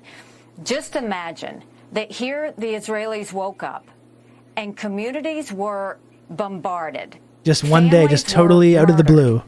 Women and children were taken hostage, dragged through the totally streets. Out of the blue, this happened. The elderly were taken. All of this has happened in front of everyone, on top of thousands of rockets that hit Israel. This should be personal for every woman and man in America. Why? Because when this just happened one day. When they did this surprise attack, when they took these hostages, when they murdered these families, they were celebrating. And what were they celebrating? They were saying death to Israel, death to America. This is not just an attack on Israel. This is an attack on America, because they hate us just as much. And what we have to understand... Of course they do, because you're supplying their jailers with the weapons and the training that they need to continue their genocidal ethnic cleansing project. So actually that's kind of understandable. Maybe that's related somehow. Maybe it's because when they look at the markings on the bombs that are dropped routinely on Gaza that kill women and kids and elderly people that Nikki Haley claims to care about, and they see that it's coming from American defense companies, and it's being subsidized by billions of dollars in military aid every single year, which is the only reason that the IDF is able to exist, for that reason. Perhaps that's why they might have negative feelings about Americans. This is the reason that we have to unite around making sure our enemies do not hurt our friends. America can never be so arrogant to think we don't need friends, just like we needed them on 9/11. That's why Ukraine needs us when Russia's doing this. That's why Israel needs us when Hamas and Iran are doing this. And I would like my very confused Ukraine plus Palestine flag people online to maybe pay attention to this, and how supporters of Ukraine view Ukraine. Do they view Ukraine as being this persecuted people that are fighting for their right to have a free and democratic society?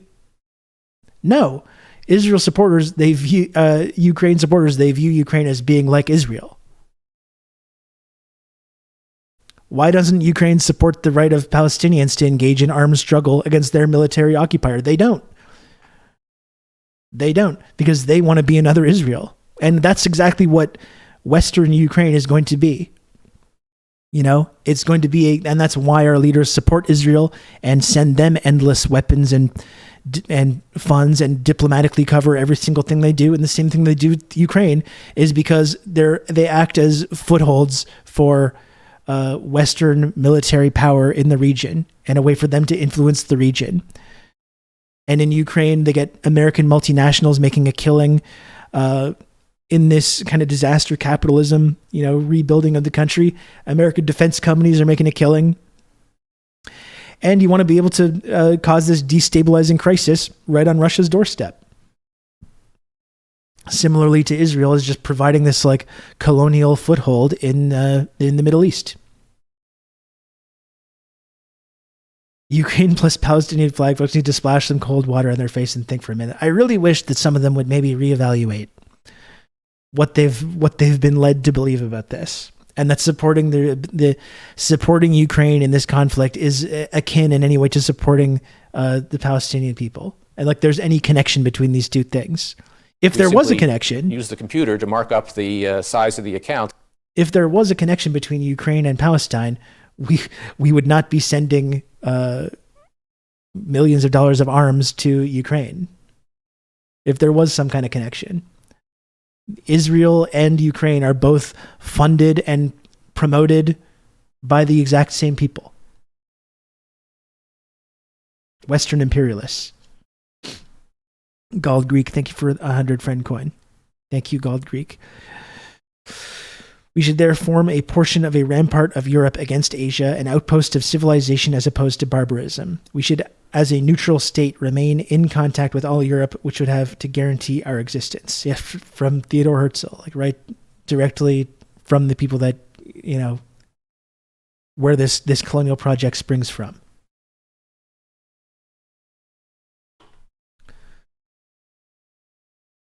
But that's it. We're so against the killing of innocent people that we must go on national TV to support genocide.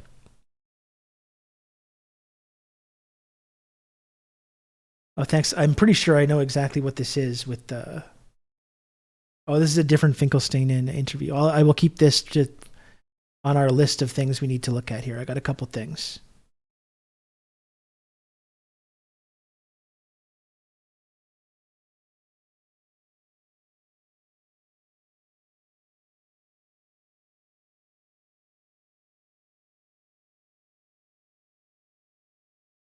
Mao Zedong linked the existence of Israel to Taiwan and described them as bases of imperialism in Asia.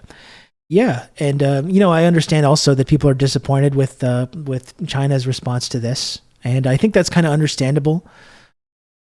We've talked before about Chinese foreign policy and about how they're very into like respecting these like the sovereignty. I think they've been decent on like trying to promote a diplomatic solution and trying to promote, when Palestinians are victims of violence, there's no getting around that. Just China doesn't have this kind of like internationalist foreign policy like we saw with the USSR that we would like to see. I mean, there's no getting around that.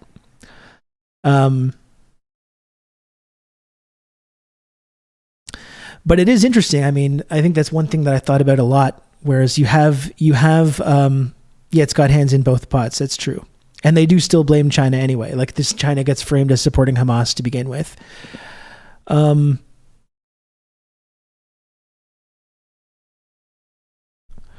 yeah, so you've got Ukraine. You've got one front in Ukraine, and with Ukraine and Russia right now, you have possible that's the really crazy thing about this moment is that it almost seems designed to.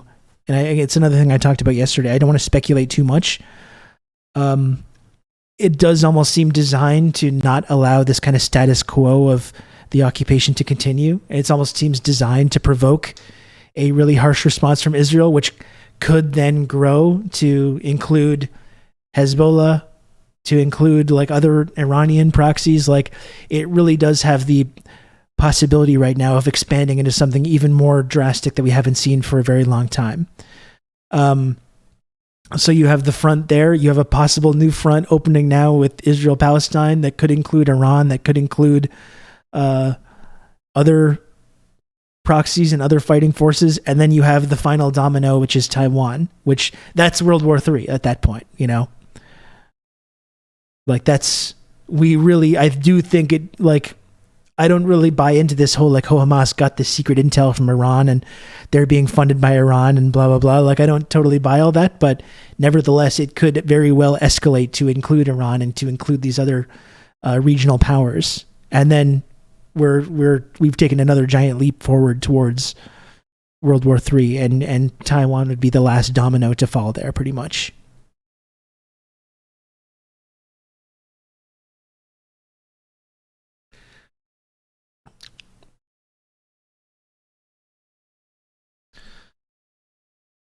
Um,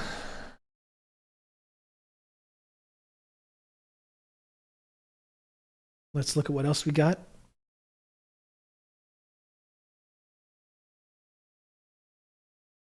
There's Chrystia Freeland. She's, of course, Canada's support for Israel is steadfast.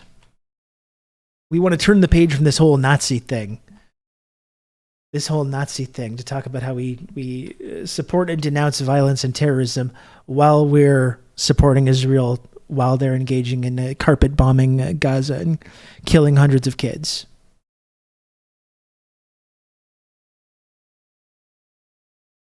We stand with those who are mourning the loss of so many lives following Hamas's barbaric terrorist attacks. But we're literally supporting terrorism right now. Like what Israel does in Gaza every day, and today even more so, is violence and terrorism against civilians, which we enthusiastically support. We enthusiastically support this.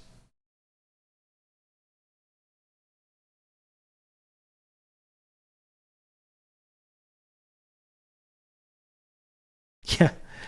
Thank you, Lucid, for this. Jesus Christ. The End Wokeness account. This is not a city in Iran. This is in central London today. Ticking time bomb. Elon Musk, demographics is destiny. And like we talk about the whole like great replacement theory as being this white supremacist theory that leads to mass shootings in fucking Walmarts or whatever. But then you've got Elon Musk like openly promoting that. Can't believe the apartheid guy would have these kind of views. What an odd thing to say. Exactly. Although it's funny because Elon Musk is kind of over a barrel here because he has so much Saudi money that he can't go full Zionist a little bit. Like he's doing it here, obviously, but he's kind of tried to do this like, oh, we need to have peace, you know? If only we could have peace, because he's got so much Saudi money here that is tied up in the purchase of Twitter in the first place.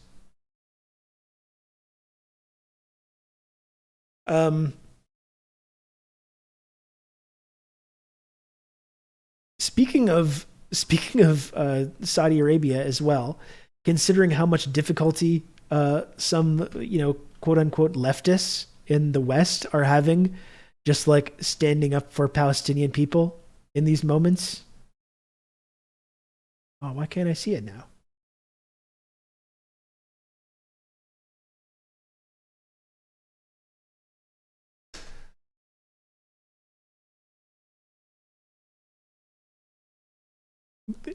So many leftists are just struggling to, I can't support, I can support Palestine usually, but not when these kind of things are going on.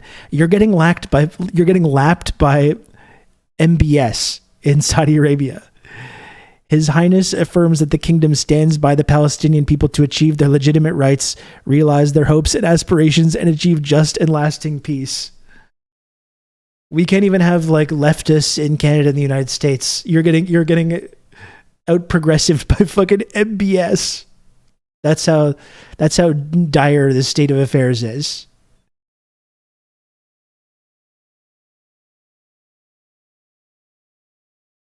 Yeah, you're getting lapped by Mike Cernovich and MBS in these moments. You're getting flanked to the left by Bonesaw. Mike Cernovich and MBS have a better take on this than fucking Alexandria Ocasio-Cortez. That's good. That's very good stuff. MBS is the new TMBS. Well, fuck, talk about how much we're missing Michael Brooks again right now when a lot of his friends and coworkers now are taking really bad stances on this yet again. We're missing his voice desperately right now yet again.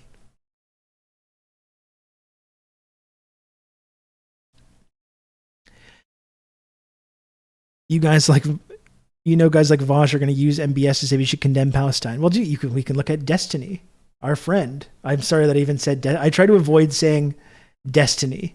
Some of you have like internet nicknames and are anonymous, and I there's nothing wrong with that. I can't bring myself to call this like grown adult man Destiny. I can't address someone as Destiny. I'm sorry. I just can't do that.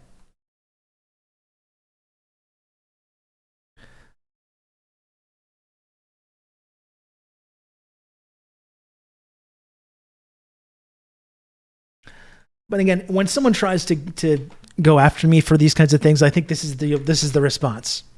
You know, I'm not interested in getting into a back and forth with anyone about this.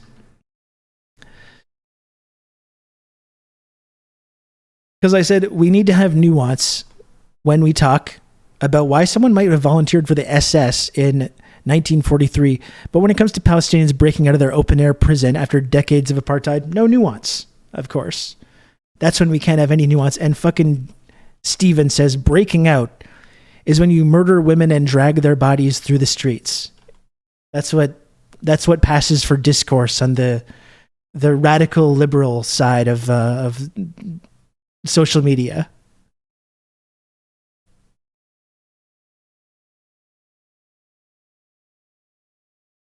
You can count on me. You're going to have good old Rob to talk you through all this. Palestine.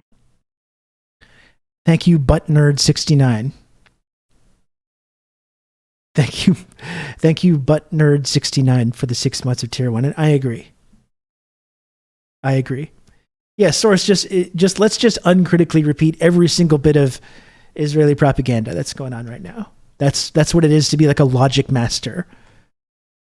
When you're a logic master like Steven, that's what you do. You say every single thing that the IDF says, you just uncritically repeat it. And this is basically the entire operation that's going on right now, which has a lot of military targets, which involved bulldozing down this prison fence, which is, that's breaking out of your prison. But then because the IDF said a few things, then you just whittle all that down to just murdering women and dragging their bodies through the streets. Yeah, and this is how you respond, I think, in those moments. Like, I'm not going to try and debate Steven. I'm not going to try and get in some kind of back and forth. Exactly. Why should we bother replying to Kautsky? Why would we? Steven has sent another silly letter.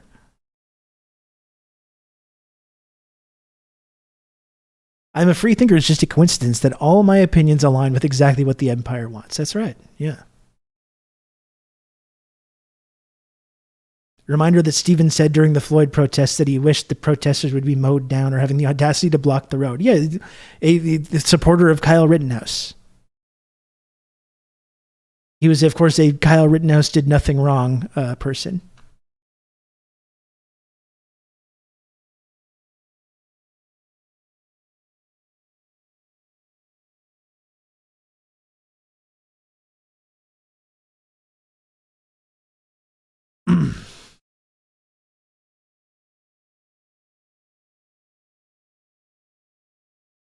And this is good too. Again, right, when we talk about this, the people are being targeted just because they're Jewish. We stand with all Jewish people in these moments, and we conflate this support for Israel or terrorism that happens in Gaza with standing with Jewish people and supporting the Jewish people. Do we actually stand with Jewish people though? Or do we only stand with certain Jewish people that advance the needs of our empire? I mean, the whole Israel thing, the connection with the Fourth Reich is really interesting as well. The whole Fourth Reich theory, where it's the whole creation of Israel in the first place. Let's respond to the Holocaust of Jewish people and others in Germany by creating an ethno-state directly on these holy lands, which are holy to millions of people around the world of a variety of religions.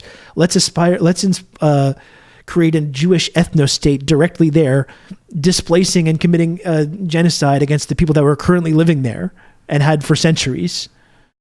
And then we can say, we stand up and we support Jewish people. And if you're Jewish, please leave and go to Israel and go live there. So that can carry out my fucked up apocalyptic end times theory that I subscribe to as the evangelicals. So I stand, if you support with Israel, of course I'm not anti-Semitic. Of course I stand for Jewish people. I support Israel. I unequivocally support Israel's right to defend itself. But when Jewish people say, I don't support Israel, I don't support Zionism, I think Jewish people should stay in the communities that they live in currently, rather than feeling pressured to go and live in some ethno-state, which is obviously a dangerous environment considering it's founded on this kind of genocide and land theft and violence. And when Jewish people say that, we don't want to hear from you. We don't want to hear from you. We don't want to talk to you. your opinion doesn't count. They should know. We feel very shame what's going on there, especially they're doing everything in our name, in the name of Jews, in the name of the Torah, in the name of God. It's so shameful. We are with you. You have to know. The Zionists are strong. We are weak. But God is on our side. At the end of the day, the Palestinian flag will be on all Palestine, from the river to the sea. They should know. Shh. Whoa. Not that. We stand with Jewish people until Jews say things like that. Then we don't stand with them. No, not like that. What is this guy saying? You know?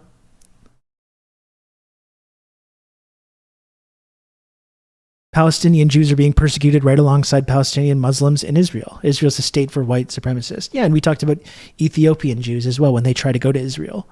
They don't get treated like, they don't get this kind of impunity. It's not afforded to them. And again, the entire creation of a Jewish ethno-state in this region, which is inhabited by millions of people that were currently there, and which is like sacred land to people from a variety of religions, you know, was always just this recipe for this kind of violence. This guy clearly is not a real Jewish man because he does not support Israel. I mean, this is how evangelicals talk about Jewish people. They say, of course I support Jewish people. No, I love Israel. And if you're a Jew and you're against Israel, you don't count. Your opinion doesn't count. Christian Zionists are anti-Semitic. Well, this is what I mean. This is the whole obsession with Israel on the part of these like right-wing evangelicals. It is anti-Semitic. It's people that are able to now say, I think Jewish people should leave my country and leave my community because they belong there. We created a space for you, okay? You belong there. And of course, they all believe that Jewish people need to return to Israel in order for their whole like apocalyptic end times fantasy that's in the New Testament or whatever it is. Their whole apocalyptic end times fantasy can then come true when this happens.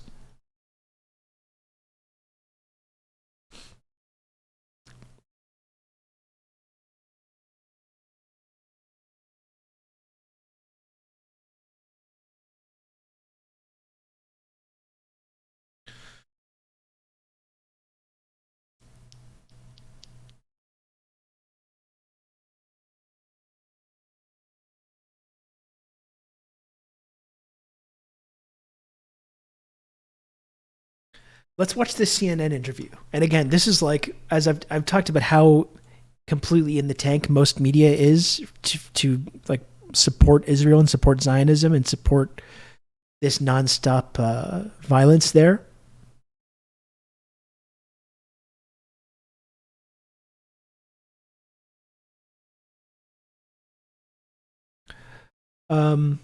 But it almost feels like a mistake that they've actually invited some Palestinian people to talk about on the media, and in this case was given actual time to state their case without being like harangued with these accusations that they support terrorism and they support Hamas or whatever it is. So I watched a little bit of this, but I've been saving it to watch on the stream. So let's put this. Urge of a great victory after its incursion into Israeli territory. Political leader Ismail Haniyeh has blamed the violence squarely on Israel's occupation of Palestinian land. Which again, we'll look at this after, but that is an opinion that's shared by many Jews in Israel, in the Knesset and in the Israeli media, who will talk about the source of this violence, which is the occupation of Netanyahu. Completely uncontroversial, but in our society, of course, it's incredibly controversial to point this out. For another Palestinian viewpoint, I wanted to bring in Dr. Mustafa Barghouti. Boost the volume a bit. He's a former information minister for the Palestinian government, which is in control of parts of the West Bank, but does not control Gaza. Welcome, Minister. I again want to just make sure that viewers understand that the Palestinian Authority has been an opponent of Hamas, so you are not in any way affiliated with Hamas. You represent the Palestinian Authority, which has control over parts of the West Bank. All that said, what is your reaction to what you have seen so far? Planet X, I'm not going to pretend that you're asking me like a good faith question here. You say Hamas is the subject. Should Hamas be allowed to continue to murder, rape, and kidnapping or wiped from the face of the earth? The source of the violence in Israel is the occupation. Okay? As I've talked about a number of times over the course of this stream already. When you keep millions of people in a prison camp for decades, when you establish an ethno-state on their lands that's entirely dependent on ethnic cleansing and violence and theft and murder, you keep millions of people in a prison camp for decades, you criminalize every form of legitimate peaceful protest, or you visit extreme violence on these kinds of peaceful protests, this is just the inevitable result. And you don't have to like that or support that. That's the inevitable result when you criminalize that kind of protest, or when you take these kind of protests like the Great March of Return and you spend months, with snipers maiming kids and shooting civilians and doctors and nurses and journalists, and you completely cut off every form of legitimate peaceful protest. This is the inevitable result. So that's the source of the violence. If you're against the violence against civilians, then you should call for an end to the Israeli occupation and call for an end to this grotesque system of apartheid. That's where the violence is coming from. Animals need to be controlled, says Planet X. That's just Nazi shit, so get the fuck out of here.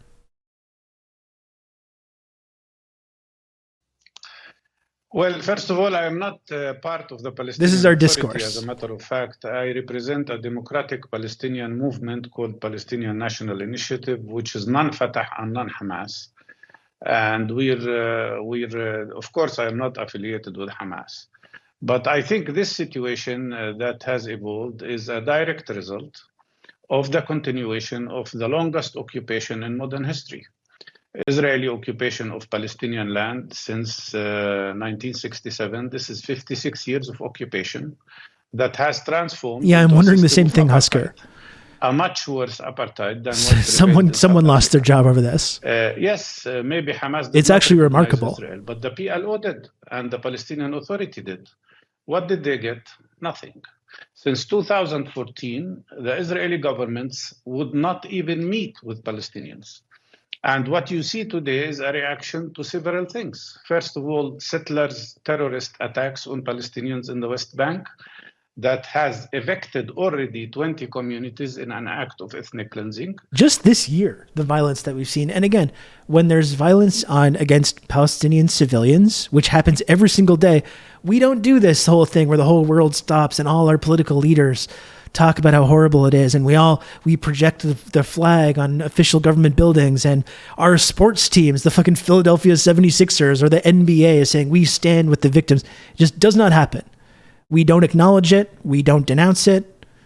Even like I was talking about with the Great March of Return, and then the brutal, you can count on me. You're gonna have horrible good violence old Rob to talk you through all this. inflicted on innocent people throughout that Great March of Return. Nothing. No denunciation. No. Maybe there's. If there anything coming close to that with our political class, it's like both sides need to exercise restraint. That's maybe the closest that we're going to come. Or with when Shireen Abu Akleh was assassinated, and what happened with that? Biden said we're looking very closely at this, Jack. We're very concerned about this. And then what happens? Nothing happens. So. Just to say, like, this nonstop violence just does not lead to any outcry, any of remotely the same response. Thank you, Barbara, for the gifted sub. Thank you for that. Yeah, we're looking into it very strongly. We might have a crinkled forehead. We might have a stern finger wag. And that's about the best we can muster about this. Anyway, I'm sorry to interrupt this really important conversation, though. We should continue to listen to that. 248 Palestinians who were killed by the Israeli army and settlers in the West Bank, including 40 children. Attacks on the holy sites, the Muslim and Christian holy sites by Israeli extremists, as well as declaration of Netanyahu that he will liquidate the Palestinian rights and the Palestinian cause by normalization with Arab countries, And he dared even to go to the United Nations and carried in the United Nations a map of Israel, which included the whole of the West Bank, all of Gaza, all of Jerusalem, as well as the Golan Heights.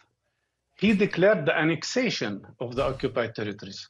So, of course, Palestinians turn to resistance because they see that this is the only... I almost feel bad for Fareed Zakaria in this segment, because you know there's a producer in Israel going like, shut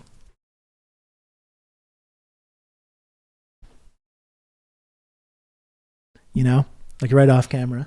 way for them to get their rights. The question Not really, but is not about dehumanizing Palestinians as is happening and calling them terrorists. there's sirens and It's lights about flashing in the asking studio. the question, The Kill Bill sirens are why going the off. United States supports Ukraine in fighting what they call occupation, while here they are supporting the occupier who continues to occupy us. But let me ask you, if that is the analogy you wish to draw, what Hamas is doing is they're targeting Israeli civilians, women, children, grandmothers. No, they are not. Is that not a classic terror? Isn't that classic terrorism? They're not fighting the Israeli government. They're fighting But they are, ordinary though. people. That's one way of putting it, but it's not true. I think Hamas mainly attacked military establishments, military installations. And most of the people they have arrested and taken as war prisoners are military people. I do not accept attacking any civilian. I do not accept that Israelis attack our civilians. But look at what Israeli planes are doing now in Gaza. They are bombarding houses.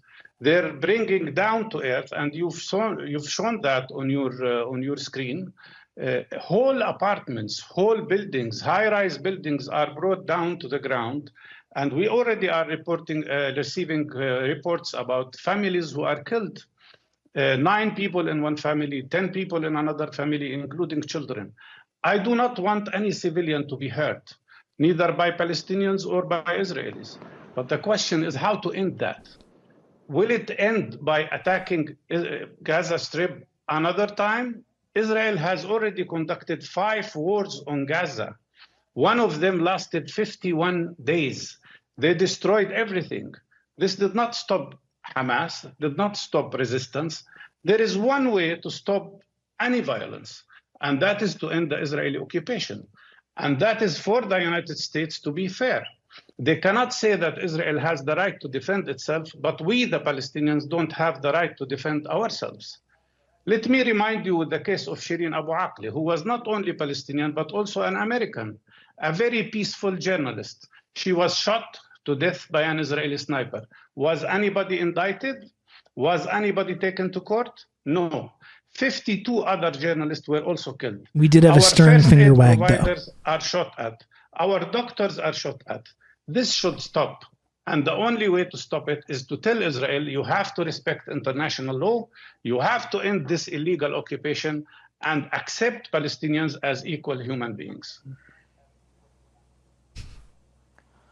Let me ask you about the practical reality of what's going to happen here, which you know because you've lived through this, which is this is going to strengthen right-wing forces in Israel. It is going to strengthen the forces that say have no mercy, have a huge military response.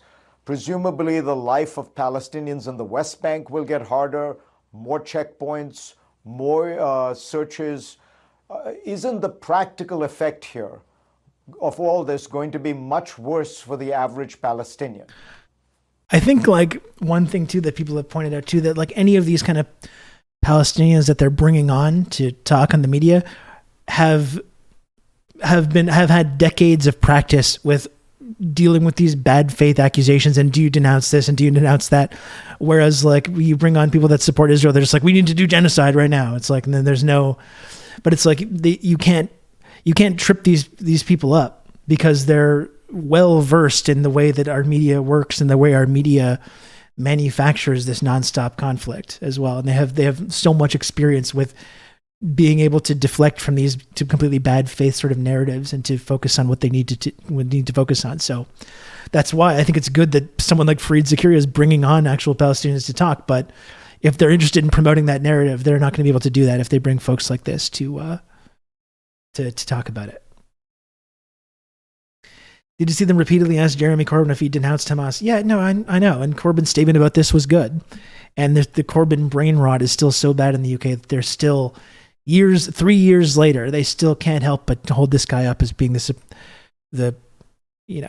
supporter of evil people around the world or whatever it is. This like terrorism supporter.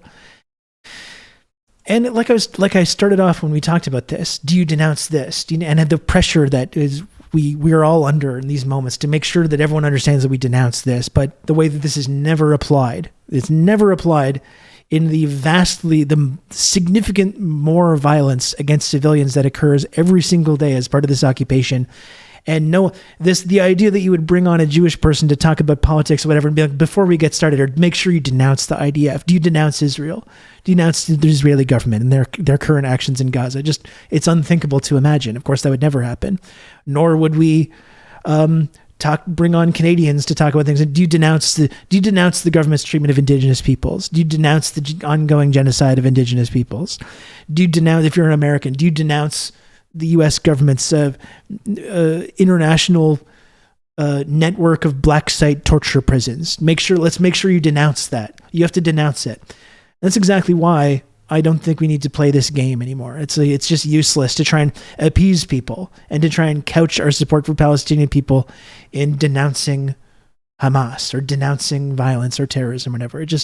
It's completely meaningless. It's just totally a rhetorical tool to, again, legitimize the occupation and to suggest that there's two equal sides here, which there isn't. This is not a conflict where there's two equal sides and they both do bad things. Like, that's not what's going on. That's not what's going on in Israel. That's not what's going on in Gaza or Palestine. Interviewing Robert De Niro. Do you denounce U.S. drone strikes that have killed civilians? It's just a completely nonsense thing that we would never imagine would be asked to Americans or Canadians or Jewish people to do this, to play this like game.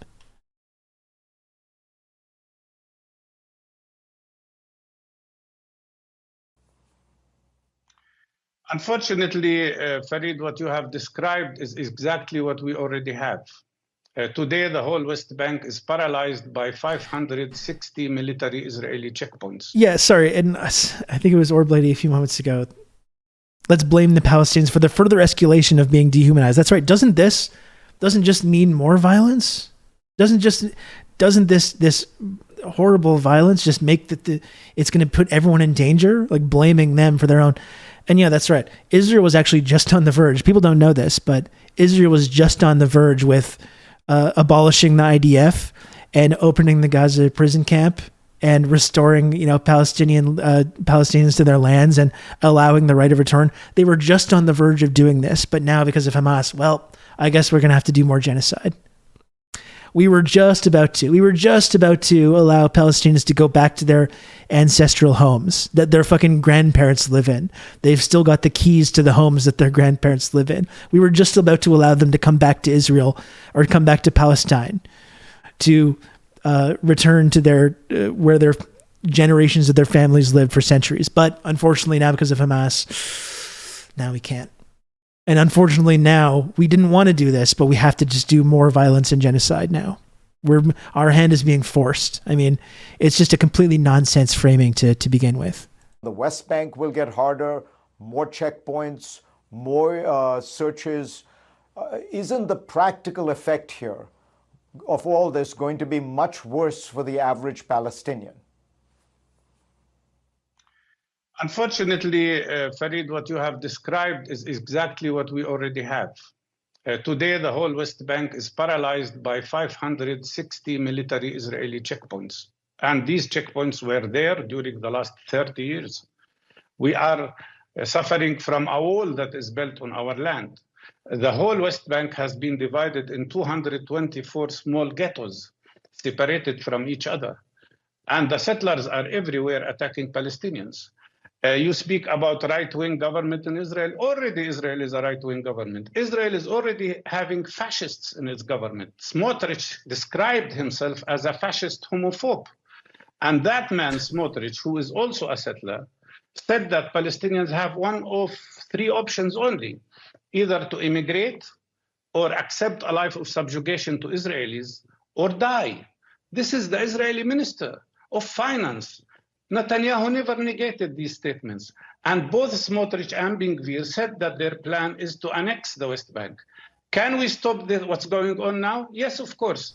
All these Israelis who are now in Gaza can be released tomorrow, including everybody. If there are civilians, also the civilians, even the generals of the Israeli army can be released if Israel also accepts to release our 5,300 Palestinian prisoners who are in Israeli jails, including 1,260 Palestinians who are in jail without knowing why, under the so-called administrative detention.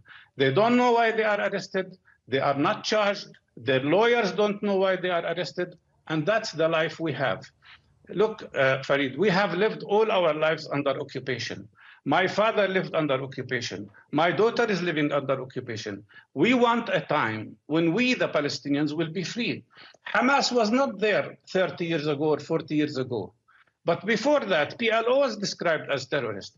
Any Palestinian who struggles for his right or for freedom is described as terrorist. This is a really good point, too. What's Hamas doing in the first place? Where did they come from? Do we have the right to struggle for real democracy?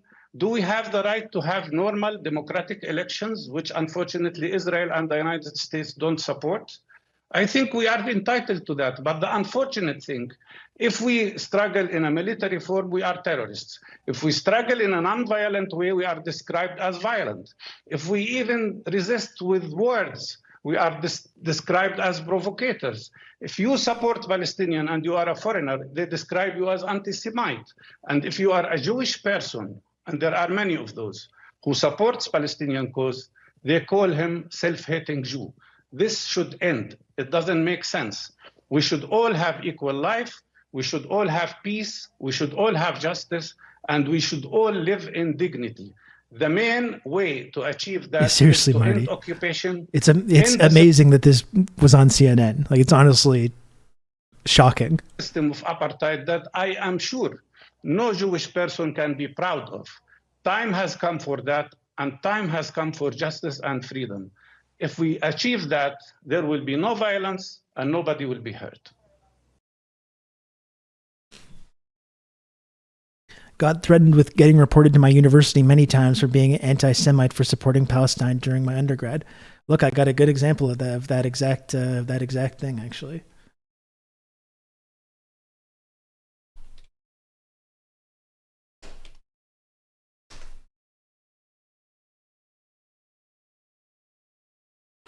Because again, we talk about nonviolent resistance and how it's demonized and how you take every single option off of the table, including BDS, including fucking talking about hummus brands in school cafeterias, and that gets framed as being like violent, or it makes Jewish students uncomfortable. So Justin Trudeau, the BDS movement, like Israeli Apartheid Week, has no place on Canadian campuses. As a McGill U alum, I'm disappointed. This is Justin Trudeau in 2015. So there's no form of legitimate ways to support Palestinian people on college campuses or anywhere. None. Literally none.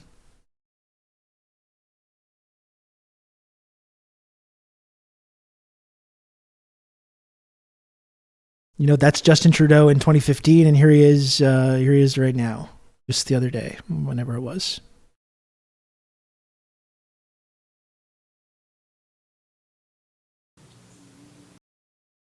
Oh, he's got the serious. You know, it's gonna be. He's got the serious, sad face too. The sad but determined. You know, he practices this in the mirror. This drama teacher ass. He's getting ready. I'm sure we'll hear a voice quavering as well to really get the effect. First, let me begin by being absolutely clear. Oh, Mr. Canada Serious. Unequivocally and in the strongest possible terms, There's the voice quavering. condemns these terrorist attacks perpetrated by Hamas. We Called it. stand with Israel and reaffirm our support for Israel's right to defend itself in accordance with international law. It's not in accordance. It's not in accordance with international law. Actually, says that Palestinians have the right to armed struggle. That's what international law says. International law is actually quite clear about bombing the shit out of Gaza repeatedly and keeping 2 million people in a prison camp. International law is actually explicitly against that. Justification of death and violence and terror has no place anywhere, including and especially here in Canada. So let me be very clear. Oh, he's mad. Hamas terrorists aren't a resistance. They're not freedom fighters. They are terrorists, and no one in Canada should be supporting them, much less celebrating them. He's doing that. Like, no one is doing that. Not one person is doing that. And again, don't think we don't see as well. We continue to make the analogies between Ukraine and Israel, considering our confused friends in the Palestine flag and Ukraine flag emoji community. I remember these people celebrating videos of 18-year-old Russian conscripts bleeding out, celebrating that. I'm old enough to remember when the Crimean Bridge was bombed and Russian civilians were killed in that bombing, and all these Ukraine flag people saying like, good, they deserved it.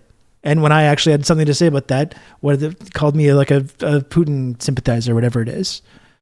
Openly celebrating that because they're Russian. You know, what are they doing there? They shouldn't be there. Civilians.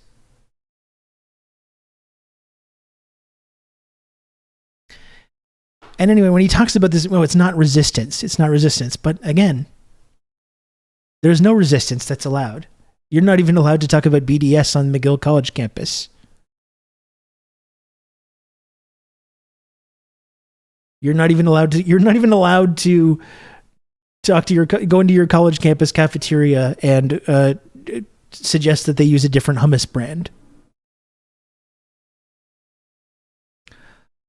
Can someone link me the Biden comments? I saw Biden just made some comments, so we can take a look at that now. Can someone send it to me? I mean, I can probably find it pretty easily myself, but.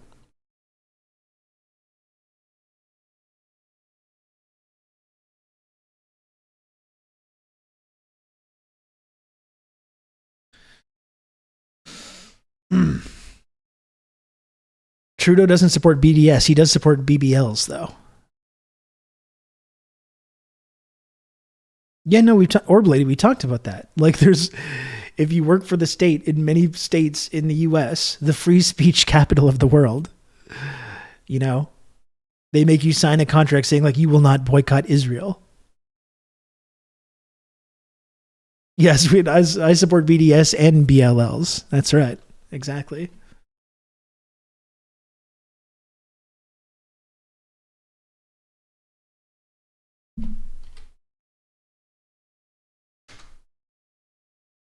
I'm sure Biden got the mad voice as well.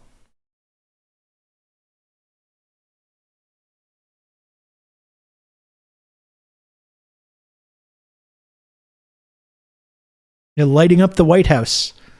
Lighting up the White House in Israel colors while it bombs kids. And what did Biden say himself?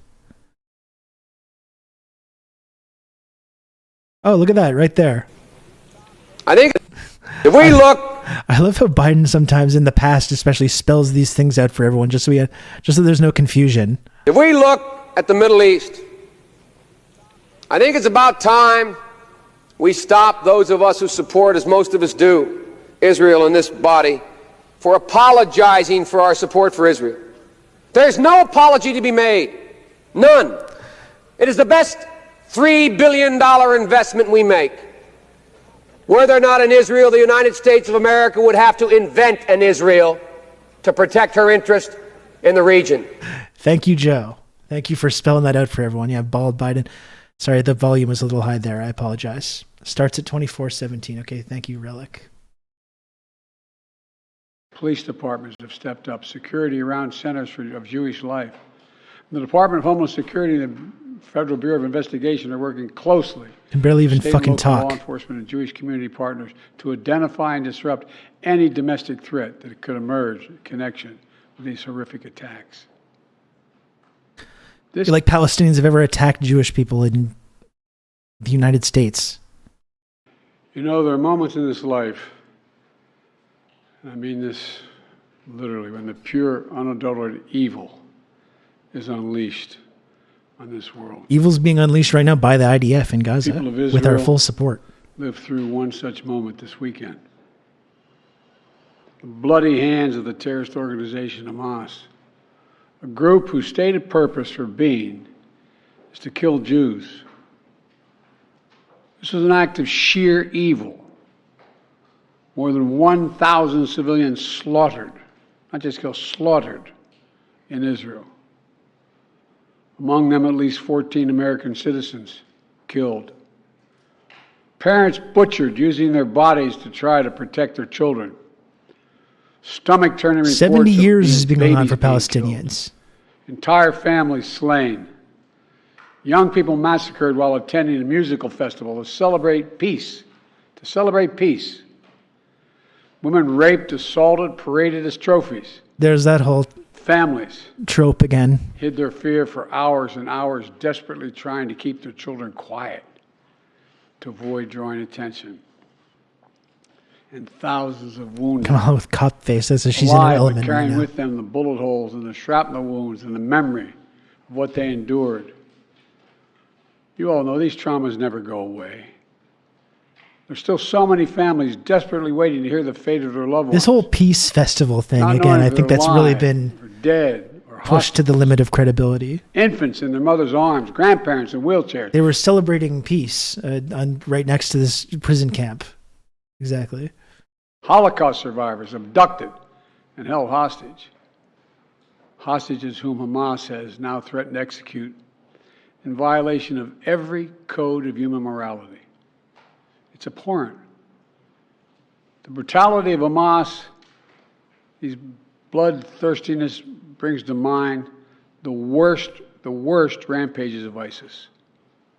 This is terrorism.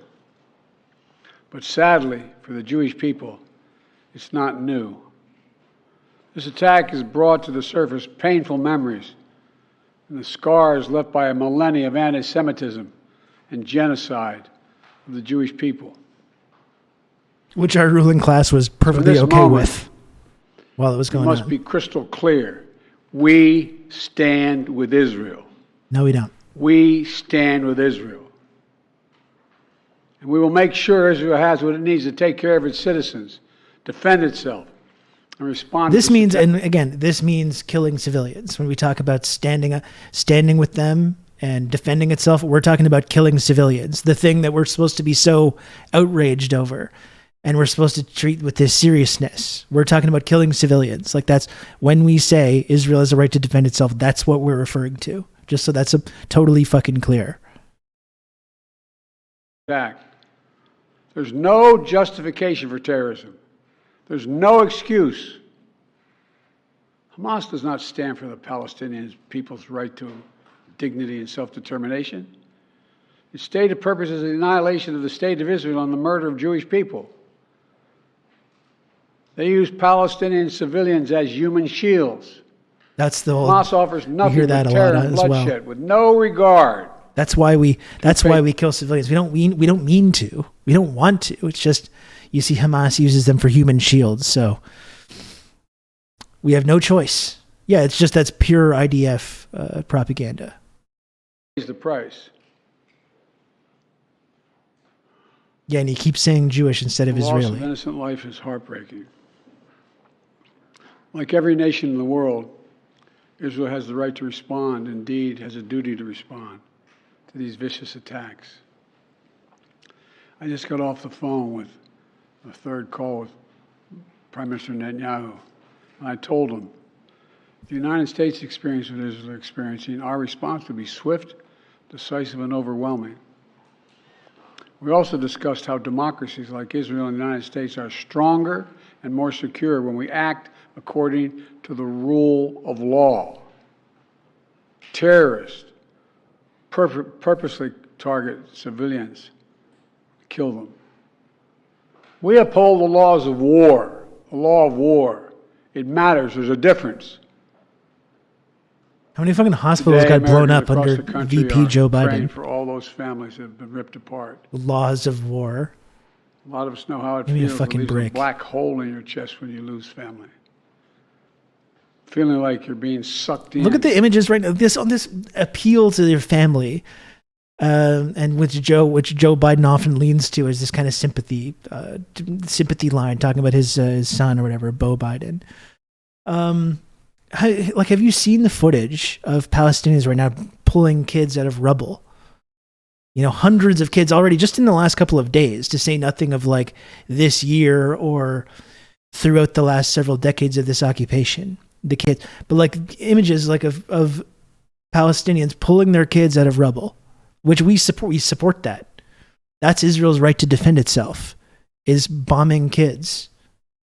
And then he's talking about the family. Oh, it just leaves this black hole when your family is attacked through this kind of terrorism. And we're supporting, completely unquestionably, significantly worse violence than anything that happened this weekend against people's families.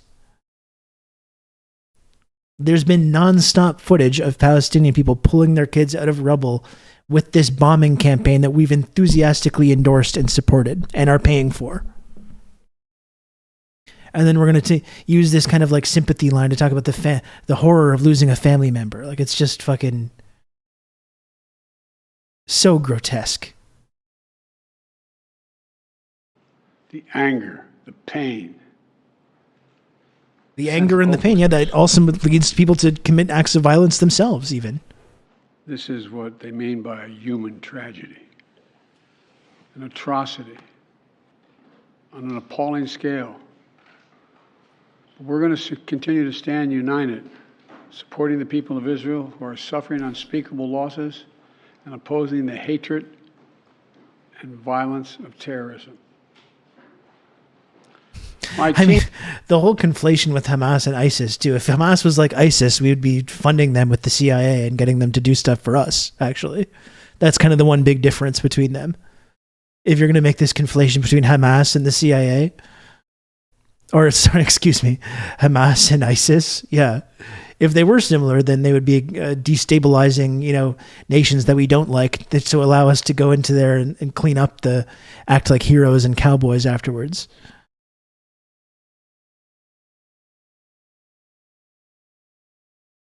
The U.S. would just never fund terrorist groups. It's just unthinkable. It's just totally unthinkable that the United States would ever inflict terror on people with its own military or arm and fund terrorist groups around the world. That would just be unthinkable for that to happen. Fortunately, that's not true, though, as we know.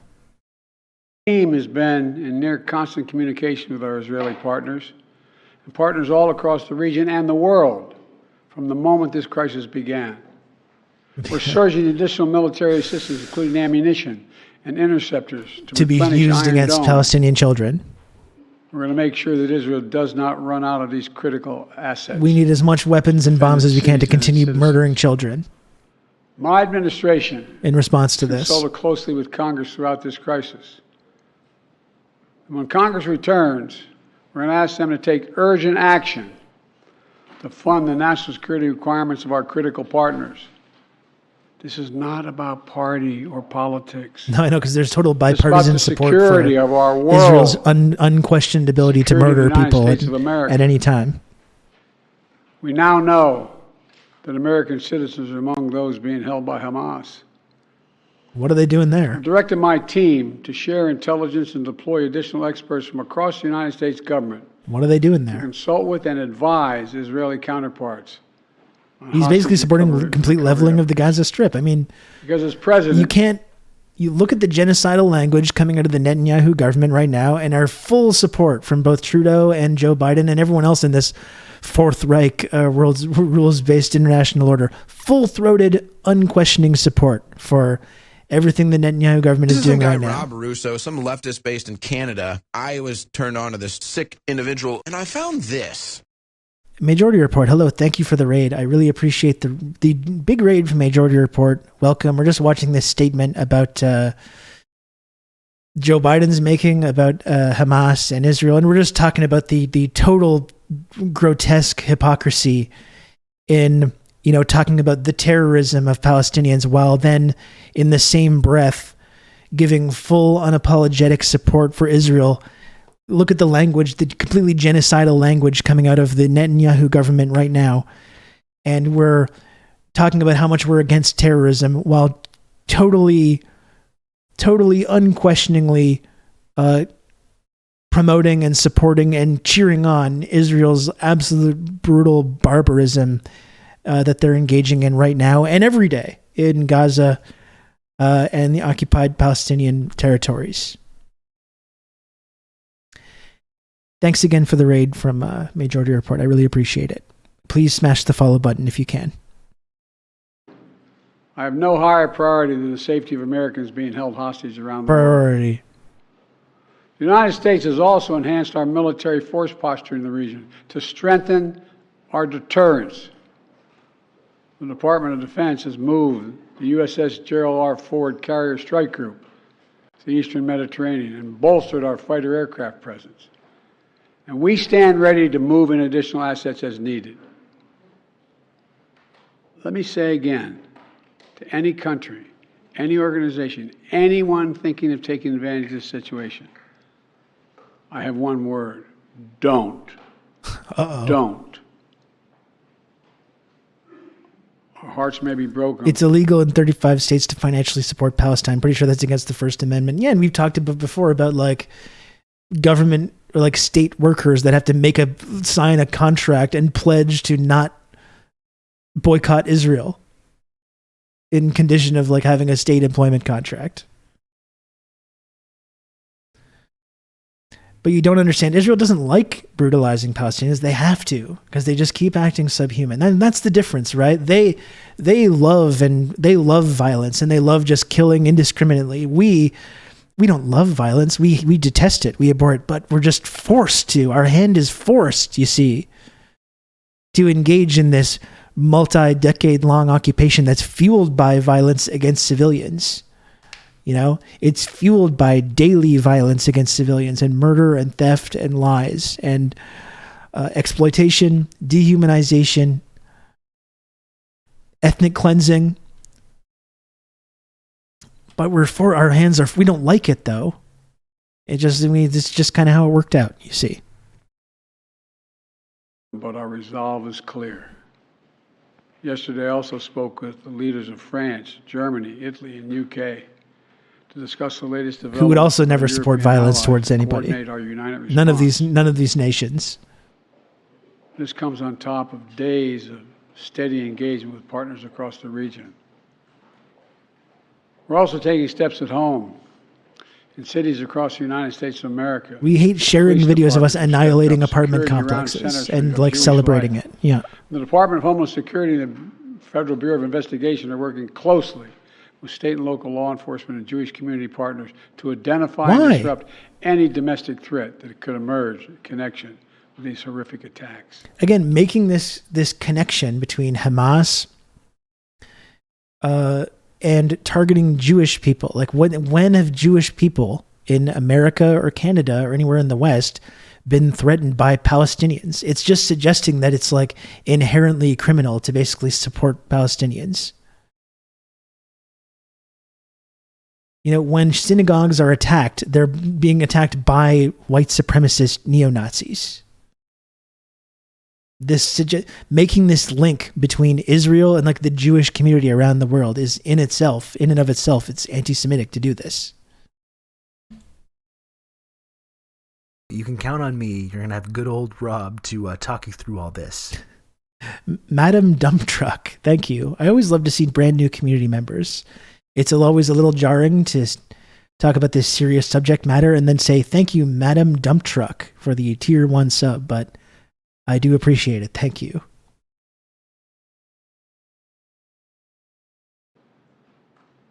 This is a moment for the United States to come together, to grieve with those who are mourning. Butt Nerd and Madam Dump Truck really coming through with us today. It's true.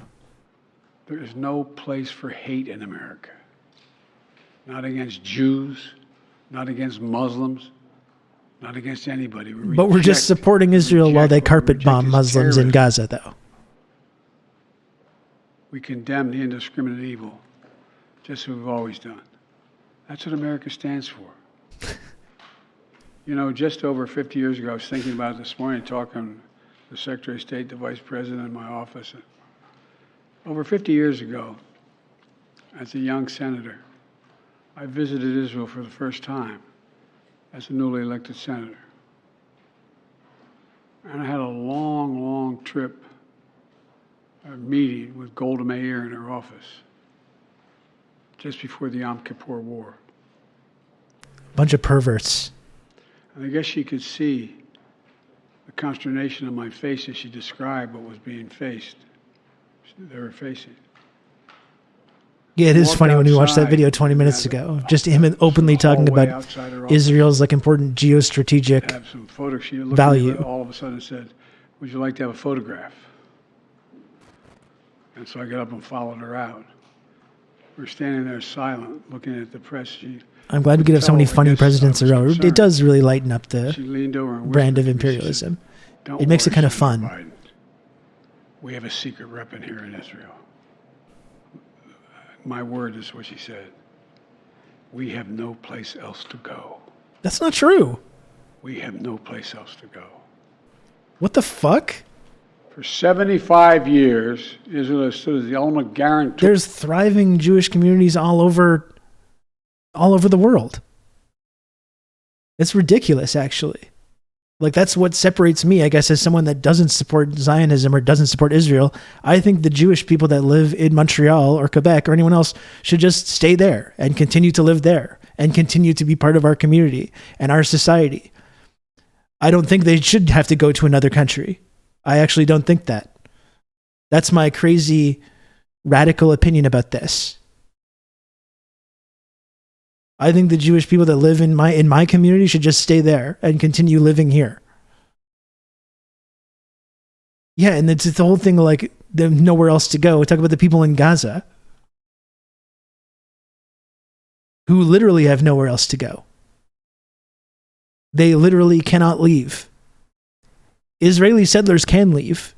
They're not, they're not refugees. Many of these people have property elsewhere in Long Island or wherever else, or Brooklyn, or like all over the Western world. You saw them all going to the airport.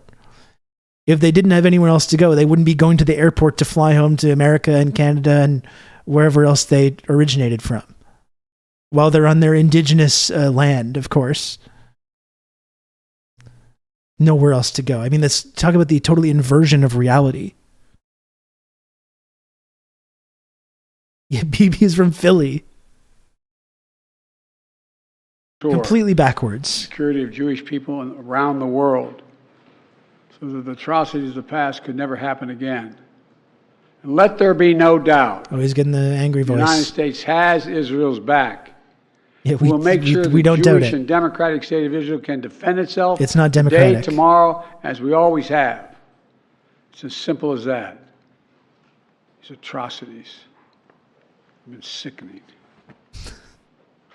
We're with Israel. Let's make no mistake. Thank you. Mr. President, what was your reaction? Do you denounce Hamas, sir? Before we continue, please, you didn't explicitly denounce Hamas. It's almost like if you don't say that, we're just going to assume that you support Hamas.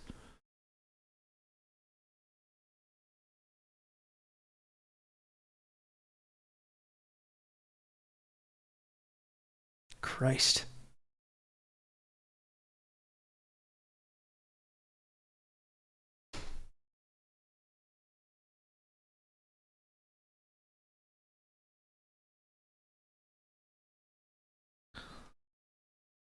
And 800 dead in Gaza, including members of your own extended family. What do you know what happened to them? They were just sitting at their home and they were simply bombarded their entire building was brought down.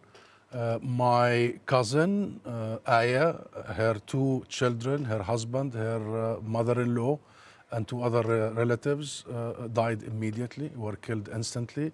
And 2 of her youngest children, a twin, 2 years old, are now in intensive We're saying Israel's been killing kids? This is the first time hearing of this. The issue here, Kirsty, is that they have no I thought it was bunkers, only they have Hamas no that does ice that. home, they have nowhere to go. They are simply sitting ducks for the Israeli war. They have nowhere to go. I'm sorry for your own personal loss. I mean, can I just be clear, though? You cannot condone the killing of civilians in Israel, can you? Nor the kidnapped families. No, we don't condone. And we are very clear, Kirsty. We reject any targeting or harming of civilians from all sides. And again, this is, I keep saying this just since we've got new viewers coming in and joining us. I just wanted to talk about this double standard, about the way that this is only ever applied to Palestinians. This, you must denounce Hamas. While you're telling us about Israel like wiping a big part of your extended family off the map with a bombing campaign, before we get to that though, do you denounce Hamas? Which is just never something that's applied to anyone else.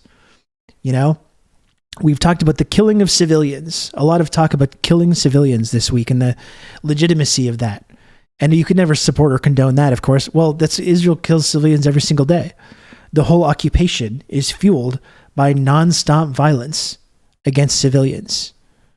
Kids are killed every single day. Hundreds of kids every single year. Or we looked at the Great March of Return and all the civilians and kids, nurses, journalists that were targeted during the Great March of Return, killed or deliberately maimed, which is a common tactic used by the IDF, deliberately maiming people. And when Jewish people appear on the news, do the journalists in the BBC or wherever else say, like, well, before we continue here, before we talk about this, do you denounce the IDF? Do you denounce the Israeli government? Or not even Jewish people, Canadians or the United States.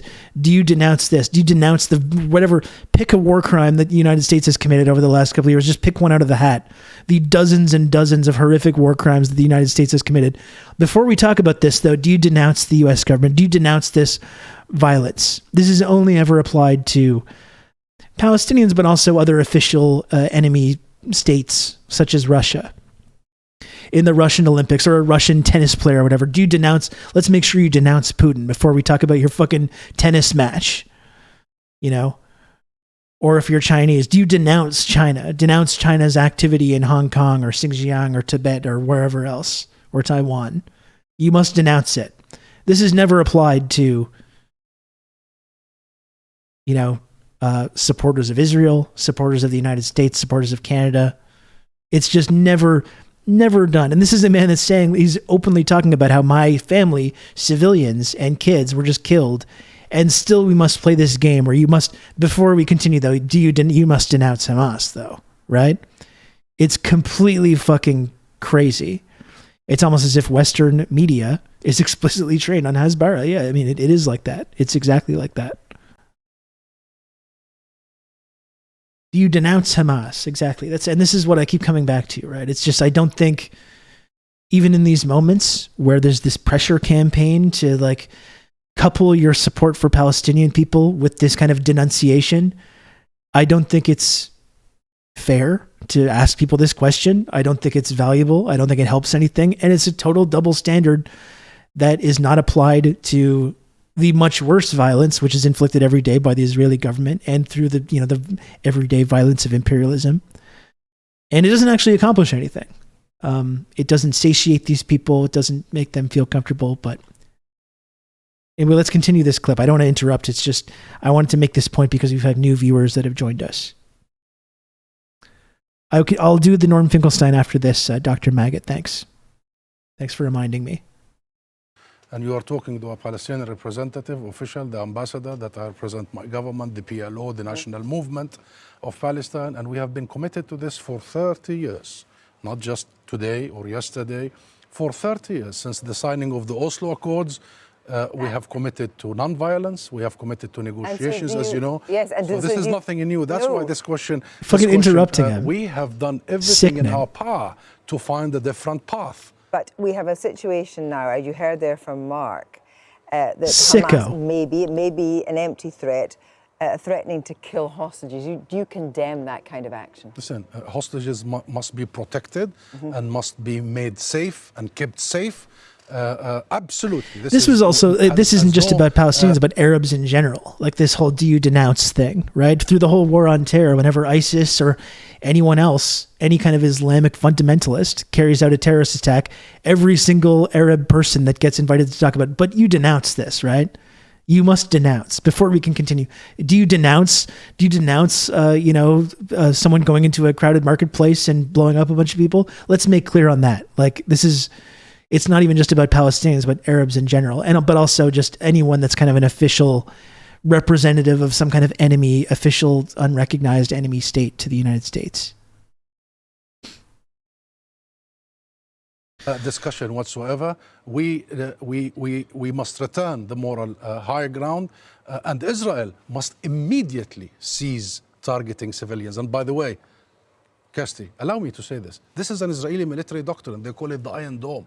Whenever there is such an incident, they go after the civilians to pressure the fighters. So you've heard one of the Israeli Well, we know there's been a lot of strikes just 2 minutes ago. He wanted to starve the people in Gaza. He wanted to cut electricity and water. These are war crimes, collective punishment. So there is a possibility that both the UK and the European Commission will cut aid to Palestinians. What's your reaction to that? That would be very, very counterproductive, and it doesn't serve anything. Well, they will do exactly what is Israel doing. They will do exactly the collective punishment and punishing the people who has nothing to do with this. My cousin is not Hamas. In fact, her husband works for the Palestinian Authority, the opponents of Hamas. These kids, 4 years and 2 years, have nothing to do with Hamas. Everybody, including these silly ideas in the world, are punishing the people that have nothing to do with this. And we know that children that are young are also have died in Israel. So in your view, is this a contained but appalling conflict between Hamas and Israel, or do you think Hamas want to widen the conflagration? No, it's Israel now that wants to widen the scope. It's Israel. But Hamas might want this whole area to be destabilized. Well, Hamas is a militant group. We are the government. Israel has a government.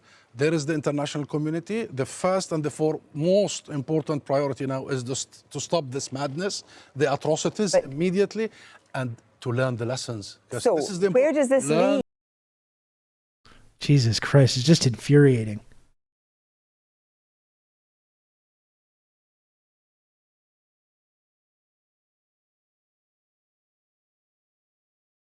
Fucking infuriating.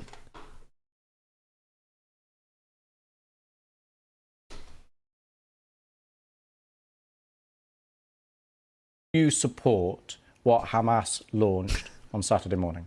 Well, this is not the right question, Louis. Really, the right It's question. an important question. No, it is not an important question. Same fucking Whether you support questions. their action or not is an important question. No. It is not an important question. Hamas is a group, is a militant group. You're talking with the Palestinian representative. Our position is very well known and clear. And what is that? Do you support Hamas's actions? And then you cannot equate. This is not about support or not support. I am here to represent my people, the Palestinian people, what they are going through. I'm not here to condemn it. It's actually unethical. Like, I'm sure it's against British media ethical code. Well, again, we've talked before too about how, like, in that whole J school thing, what they teach journalists in the UK or in Canada, wherever, it's like you can never editorialize. You never want to inject your personal opinion. You always want to be objective. Anytime you're remotely taking some kind of a sympathetic position to something, then you're doing a bad job. But of course, that doesn't count in these cases. When it comes to Ukraine, when it comes to supporting Israel, then they need to editorialize. They need to ensure that their audience understands that, like, they do not support these things. You know, when you talk about the really bizarre thing was the whole Nazi incident that happened in our parliament. So we acknowledge that we invited this Ukrainian Nazi to our parliament, and then in the same breath, you're like, Vladimir Putin falsely suggests that there's this connection with Ukrainian nationalism and Nazism, even when you're doing a news story where you're talking about this very real connection, and then they're injecting that kind of editorializing into it. But yeah, it's the same kind of situation with this as well. Same questions. And if anybody that needs to be condemned, it's what you call the only democracy in the Middle East, that is Israel, between parentheses, that is doing what you have just reported, targeting civilians. And this has not just happened the last 48 hours. Hamas was just targeting Palestinians, but you won't condemn that. I'll tell you one thing. These people are just sickos. Hamas is not the Palestinian government. Okay? Sickos. The Israeli government is giving orders for its organized army. So please don't draw any symmetry here. Don't equate. There is no way you can draw any symmetry. And don't equate between the occupied and the occupier. This doesn't serve justice to understand for your audience and viewers the real situation. Since Israel's establishment, it has had one military doctrine. When it fights, it goes and fights civilians, kill civilians, so they pressure the fighters. Since 1948, and go back to the record, and this has been repeated no one in asked Gaza, supporters of and the will IDF to continue denounce be this, repeated. ever. So the conversation Ever. is not a blame game. I am not in the business of blaming the victim here. The real conversation is, how do we stop this vicious, deadly cycle? You just condemned Israel for killing civilians. Good old Rob to talk you through all this. This is just enraging.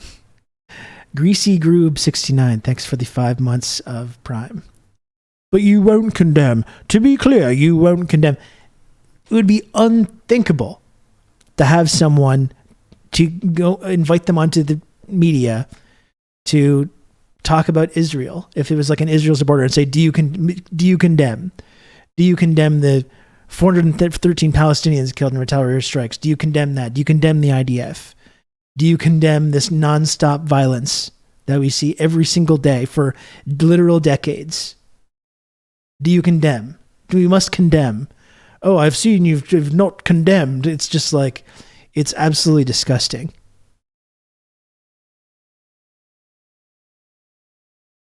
Won't condemn Hamas for killing civilians. How many times you have interviewed Israeli officials, Louise? Hundreds of times. Hundreds of times. How many times Israel have committed war crimes right live on your own cameras? Do you start by asking them to condemn themselves? This is what I've been asking. Have you? You don't. You don't. No, I'll answer that question. You don't. You know why I refuse to answer this question? Because I refuse the premise of it. Because at the very heart of it is misrepresentation of the whole thing. Because it's the Palestinians that are always expected to condemn themselves. I mean, come on, this is a political conflict. We have been denied our rights for a long time. So this is the wrong starting point. The right starting point is to focus on the root causes, is to try and get out of this extreme dark tunnel, as opposed to this business by BBC. Could you imagine if we could list British imperialist crimes and ask this motherfucker if he condemns them? I actually think that British people should have to condemn, actually. That's one thing I would agree with. I would agree. I think we should ask British people, and they must condemn the crimes of colonialism before you have any discussion about anything, whether it's about politics or news or whatever. Yeah, I think actually I would agree that we should do that. Yeah, do you condemn the Bengal famine? Shouldn't be too hard, right? You're against famine, right? You don't want kids and people being starved to death by the millions at the behest of your government, which Churchill enthusiastically supported. He had no problem with this because he viewed these people as subhuman. Do you condemn Churchill?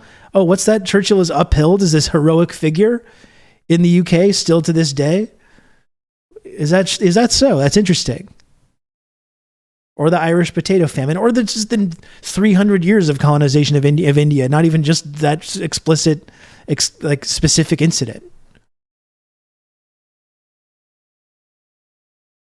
Do you condemn fish head pie? Do you condemn jellied eels, sir? One of the true crimes that Britain has unleashed on the world.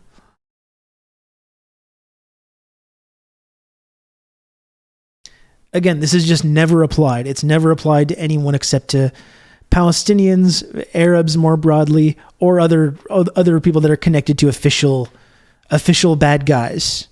You know, Russians or Chinese people.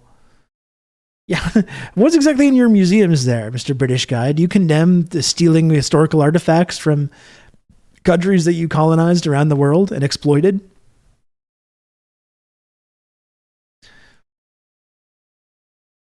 Do you condemn inventing Canada? And they should be forced to condemn that as well. I agree.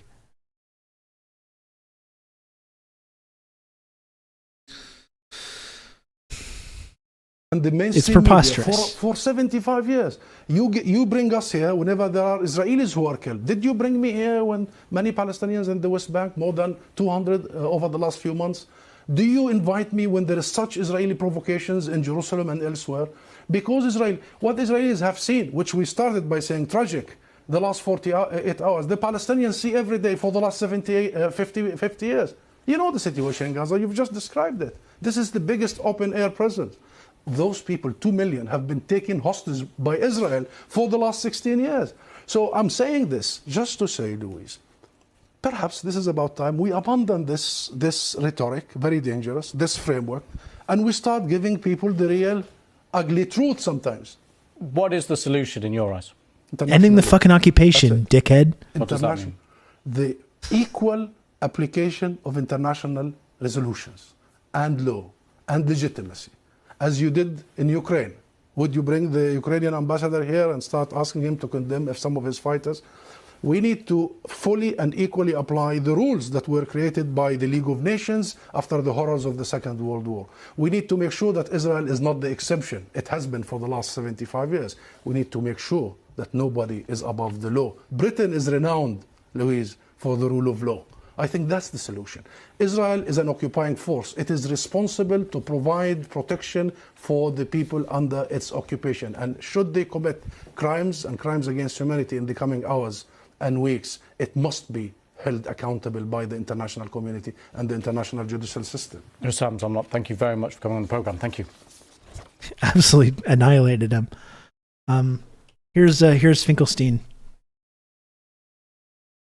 A little palate cleanser to some of this talk. I was, of course, happy to meet the Hezbollah people because it's a point of view that's rarely heard. Norm Finkelstein just does not give a fuck about any of this. I have no problem saying that I do want to express solidarity with them, and I'm not going to be a coward and a hypocrite about it.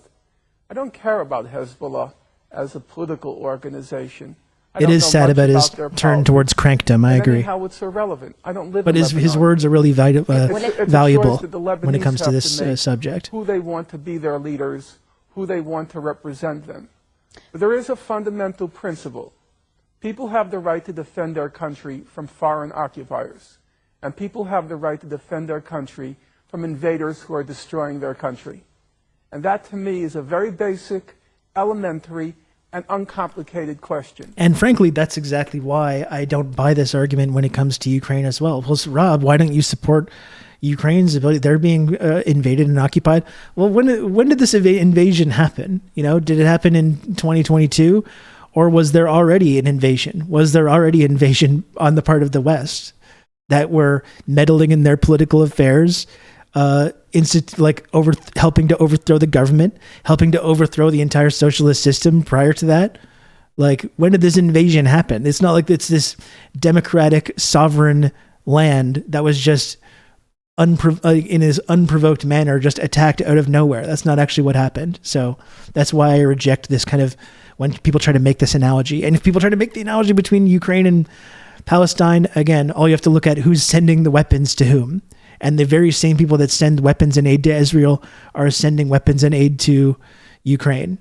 And even the Ukrainian nationalists view themselves more as Israelis rather than Palestinians. So that's why I completely reject that when people try to make that kind of argument. Yeah. So that's why I reject that. My parents went through World War II. Now, Stalin's regime was not exactly a bed of roses. It was ruthless and it was a brutal regime, and many people perished. But who didn't support the Soviet Union when they defeated the Nazis? Who didn't support the Red Army? You got to hand it to the big man on that one, actually. The countries of Europe which were occupied. Who gets all the honors? The resistance. The communist resistance, it was brutal. It was ruthless. The communists were not, it wasn't a bed of roses. But you respect them. Yes, I do. You respect them because they resisted the foreign occupiers of their country. And if I'm going to honor the communists during World War II, even though I probably would not have done very well under their regimes. If I'm going to honor them, I'm going to honor the Hezbollah. They show courage, they show discipline. I respect that. هذا التوصيف صحيح، ولكن قبل سنة 2000 بعد 2000 صار في انسحاب إسرائيلي من منطقة الجنوب، صار في انقسام بداخل لبنان بين الأطراف السياسية اللبنانية حول موضوع مستقبل السلاح وموضوع المقاومة. يعني هذا الانقسام الذي حصل أنت هون عم تفوت طرف فيه، أنت عم تكون طرف. بالنهاية أنت عم تقول أنت عم تجي على لبنان زيارة، ولكن ما عم تشوف تداعيات اللي عم بيصير. بالنهاية تداعيات رموز على الناس.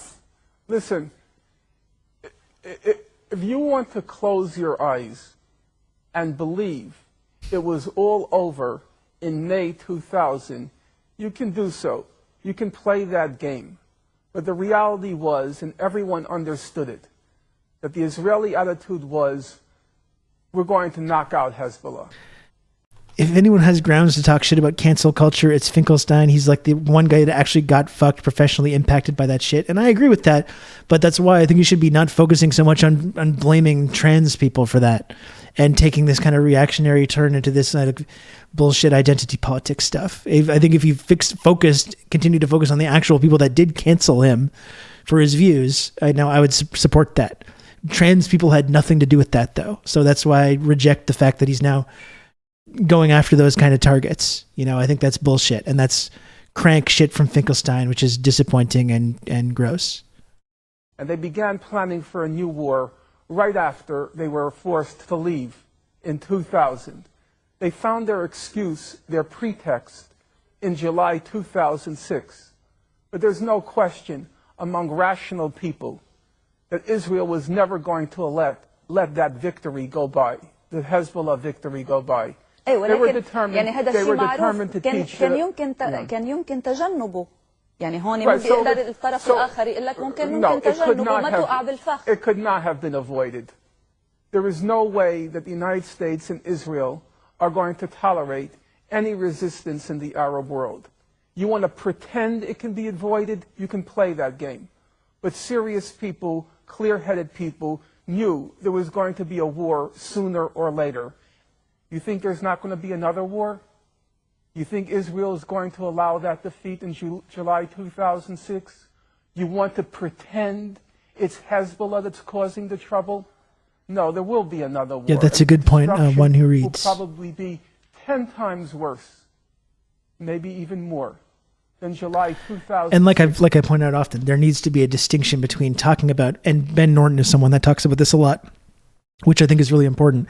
There's a distinction between the state, like the United States, and powerful people weaponizing LGBTQ rights. Like you see this in Israel, like the pinkwashing of apartheid and violence. But they say, oh, Israel, there's pride parades in Tel Aviv, so that makes it okay. Or like, this weaponization of identity to promote imperialism and colonialism. Like that needs to be rejected, but that doesn't mean abandoning marginalized communities like in the society that you live in, or abandoning LGBTQ plus advocacy, or just abandoning these communities because it gets cynically weaponized by imperialists and colonialists to justify that kind of violence. And it's very easy to make that distinction, but some people get extremely confused by it. Because Israel is determined with the United States to put the Arabs in their place and to keep them in their place. Now, how can I not respect those who say no to that? During the Spanish Civil War, there was a famous woman, they called her La Pasionaria, Dolores Ibárruri, from the Spanish Republic. And she famously said, it's better to die in your feet than to walk crawling on your knees. ولكن هذا خيار الشعب اللبناني كله. يعني مش I totally agree. I'm not telling you what to do with your lives. I'm not telling you. And if you rather live crawling on your feet, I could respect that. I could respect that. People want to live. How can I deny you that right? But then how can I not respect those who say they rather die on their feet? How can I not respect that? Israel and the United States are attacking because they will not allow any military resistance to their control of the region. That's the problem. If Hezbollah laid down its arms and said, we will do whatever the Americans say, you wouldn't have a war, that's true. But you'd also be the slaves of the Americans. I have to respect those who refuse to be slaves. ما في غير طريقة واحدة اللي هي المقاومة العسكرية. I don't believe there's another way. I wish there were another way. Who wants war? Who wants destruction? Even Hitler didn't want war. I'll be right back, folks. I'll just be 1 sec. Gotta go to the bathroom, and then I gotta finish up soon, but I'll be right back. If he could. So I'm not saying I want it, but I honestly don't see another way unless you choose to be their slaves. And many people here have chosen that. I can't really say I can understand it. You want to live. I can't really say I respect it. You know, so many dead, so much destruction, before the bodies are even buried, before the buildings are even rebuilt, the person who's responsible for it all, you can't wait to welcome him. You can't wait to roll out the red carpet. I can't respect that. In that respect, I like the Jews much more. I like their attitude. You know what the Jewish attitude is? Never to forgive, never to forget. And I agree with that. Why roll out the red carpet less than 2 years after your whole country was destroyed by them? The Secretary of State said it was the birth pangs of the new Middle East. That's the statement of a freak. A human freak would compare the birth of a child with the destruction of a country. And yet there are people here who are so anxious to welcome her. They're trying to figure out, what are the Americans thinking? They can't wait for their banquets. How can anyone respect that? I respect the Jews 1,000 times more. Never to forgive, never to forget. All the death and all the destruction. And you can't wait to welcome him. Norman. It's disgusting. Who the hell cares if Bush is coming? ولكن أنت عم بتقول إنه في حرب أخرى قادمة. You should have declared him persona non grata. He's not welcome here. He destroyed your country. He was responsible for the war. You know full well that resolution could have been passed 3 weeks earlier. He destroys your country, and you can't wait to greet him. You have no self-respect. How can you expect other people to respect Arabs if you show no respect for yourself? If the Lebanese people overwhelmingly vote to let the Americans and Israelis have their way, I guess you have to accept that. I could see that. And I couldn't possibly say that they don't have the right to make that choice. Listen, in Nazi-occupied Europe, you have to remember, most of the populations made the choice to live under the Nazis. All this talk about a French resistance is just a joke. It never happened. The French resistance, about 20% of the French population read the resistance newspaper. There were maybe 10% of the French who resisted. The rest said, don't resist, because the Nazis were ruthless. You resist, 400 are killed for each soldier that's killed. Sound familiar? That's how the Nazis operated. Does that sound familiar at all? The French said, like you, we want to live. Don't resist. But now I have to ask you, in retrospect, who do we honor? Do we honor those who say, let us live? Or do we honor those who said, let's resist? Leaders come last. There will be a leader There's the link to the video. who comes into power in Israel who is willing to make the concessions after the conditions have been created. Namely, Israel has to suffer a defeat. Hospitals. Good on Democracy Now! For being one of the only outlets to actually cover this properly as well. You can count on me. You're going to have good old Rob to talk you through all this. I have to go Bonnie soon. après midi Rob. Progressive Canuck, thanks for 26 months, tier 1. He just nails the dynamic that we've hit in so much here, in my opinion. I'd personally like to think I'd be able to stand non-violently if I were in a Palestinian's position, but the truth is I don't know that I wouldn't pick up a gun and fight, and I just can't bring myself to disrespect Palestinians who pick up arms and resist. Thanks, Dr. Maggot, for sharing that clip. And also, I just wanted to talk about this as well.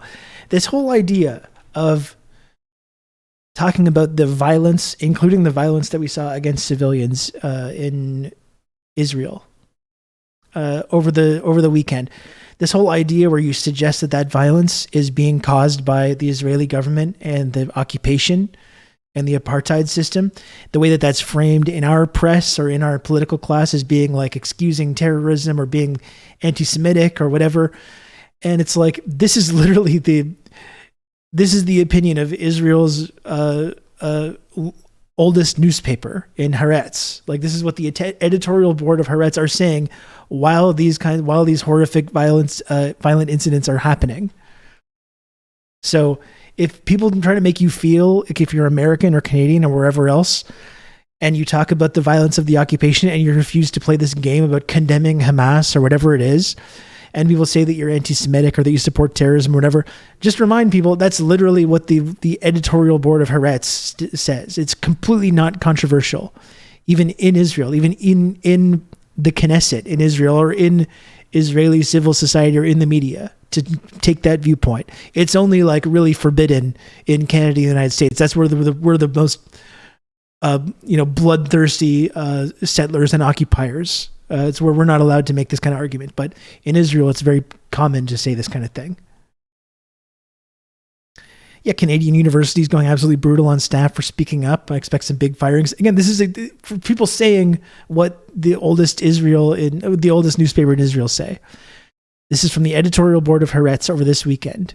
The disaster that befell Israel on the holiday of Simchat Torah is the clear responsibility of one person, Benjamin Netanyahu, the prime minister, who has prided himself on his vast political experience and irreplaceable wisdom in security matters, completely failed to identify the dangers he was consciously leading Israel into when establishing a government of annexation and dispossession, when appointing Bezalel Smotrich and Itamar Ben-Gvir to key positions while embracing a foreign policy that openly ignored the existence and rights of Palestinians.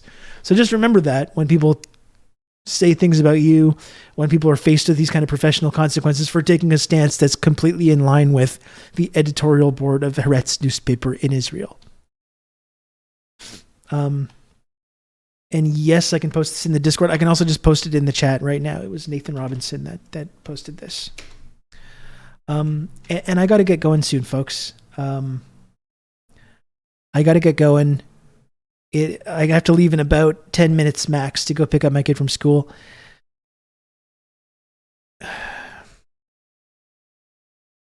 So this has been a great stream to talk through all this stuff. It's been helpful for me, and I hope it's been helpful for you as well. I've been going this whole time. I really tried not to take a break, and it feels really weird and wrong to take moments when we're talking about this really serious issue to try and You've just become an elite member of the Friendship Triangle. To promote the stream and encourage people to subscribe. It feels weird and exploitative. If you can, though, count on me. You're gonna have good old Rob to talk you through all this. If you can, please subscribe to the stream. Like I said, in our media in Canada, we do not have a lot of people that are promoting the kind of viewpoints that we're talking about here today. And the only way that I am able to continue doing this program and make a small living from it is by if people subscribe and support the stream every day. So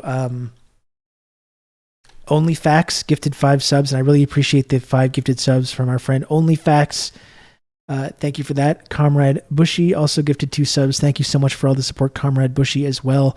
We're 11 subs away from the goal, folks. So if anyone appreciated this coverage today or appreciated the conversation or the discourse, please, if you can, subscribe to the stream or gift subs.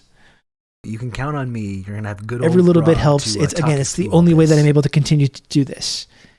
It is the only way that I'm able to do this each and every day is if people subscribe to the stream and support it. Rob to talk you through all this. Thank you, Diego, for the 2 gifted subs. Very kind of you, Diego. And thank you, Kijiji Genie, as well, for the gifted sub. Thank you for that. And we're now only 8 subs away. So I got to go in about 8 minutes. And we got 8 subs to go. So again, if you enjoyed the stream today, if you enjoyed the discourse and the dialogue, please subscribe. And I'm not going to do the whole like friendship triangle pitch or do any weird dances or any of that shit. I mean, for stream.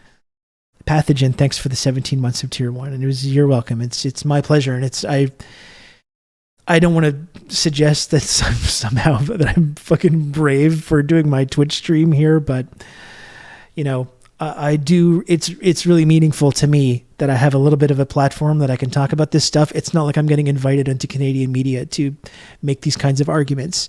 You know, it really means a lot to me that I'm able to do this kind of commentary on here for now. You know, who knows how much longer that's going to be allowed. You can count on me. You're going to have good old Rob to talk you through all this. Thanks for being a voice. Remuskin Red, thanks for the 31 months of tier 3. Wow. Thanks for that, Remuskin Red. I really appreciate that. Especially in War Mania moments like this one, it's a relief to have spaces like this maintaining some sanity. Well, that's what I mean. It's like, you know, I said, like, it's easy for some people to support Palestinian human rights on an everyday level when they can just be kind of like turned into this sort of victimization narrative. It's a lot more difficult when in these moments when you see this complete onslaught of propaganda. And when there's personal consequences, there's professional consequences. But I think it's important to still do that. Like, even it's especially in those moments when it's more difficult. I think it's even more important in those moments to stick to these kind of principles. And Narrator 9000, thanks for the gifted sub as well. Thank you for that. And of course, the Cauldron of Bats. I totally get that it's not possible for everyone to support the stream, and you know, I get that, and no one should feel pressured or anything to. You can count on me. No one should feel pressured to do that, especially if you can't afford it. If you do have some disposable income, and you like the stream and you want to support the work that I do, you know, that's how you do it. And that's, again, it's the only way that I'm able to continue doing this. Irate Lump, thanks for the gifted sub. Subscribe for more debunking settler lies. Exactly. That's right. Before you go, just make sure you denounce Hamas. I should have done a Hamas bad sign, flashing sign on the stream, just so no one was confused about this. Anyway, I will be back tomorrow as well. I'll have a bit more time tomorrow. Good old Rob to talk you through all this. You say disposable income like you're a waste receptacle. That's right. On me. That's true. Good old Rob to talk you through all this. And look at that, Jordova. Thanks for the 6 months of tier 1. I really appreciate that. And thanks, Chaos the Gardener, for the 3 gifted subs as well. And that we made the sub goal. That's wonderful. I really appreciate. Seriously, folks, I really, really appreciate it. Thank you. Thank you for supporting the stream and the work that I do here. It means a lot to me that I'm able to come on here and talk about this stuff and not feel like I have to couch my words, or not feel like I have to play these like rhetorical games, or to couch my support for Palestinian human rights in this kind of like, first and foremost, we must denounce this and denounce that and play these kind of rhetorical games.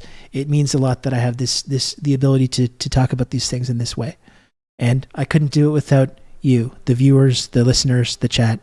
So thank you for that. I really appreciate it.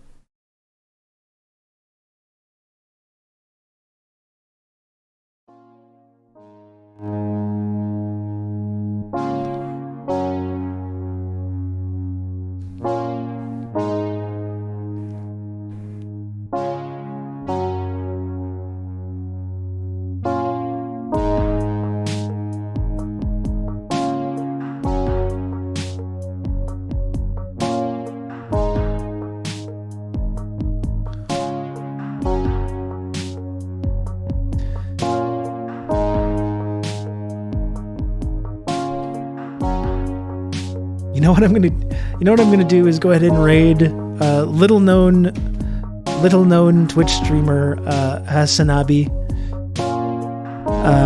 He needs all the help he can get. So go ahead and rate it. Sometimes I do this to see if it can make some kind of if I can get some kind of acknowledgement or whatever to increase the viewership or the eyeballs on this program. And honestly, Hassan has been really good talking about this on a couple of things lately. Actually, I think Hassan's taken some really important stances, and he's using his platform to say some things that are pretty upsetting to some people. So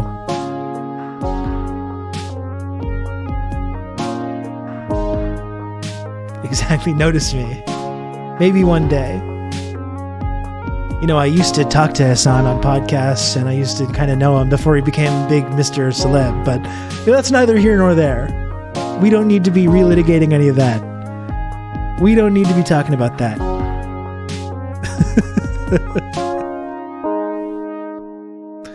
We don't need to talk about how the time Hassan was crossed up by Dave Rubin and his broke his ankle. Okay, we don't need to relitigate any of that, any of the basketball related stories and rumors that I've heard, about that. We don't need to talk about any of that. It's not important. I'll see you folks tomorrow. We'll talk about this more. Take care. Free Palestine.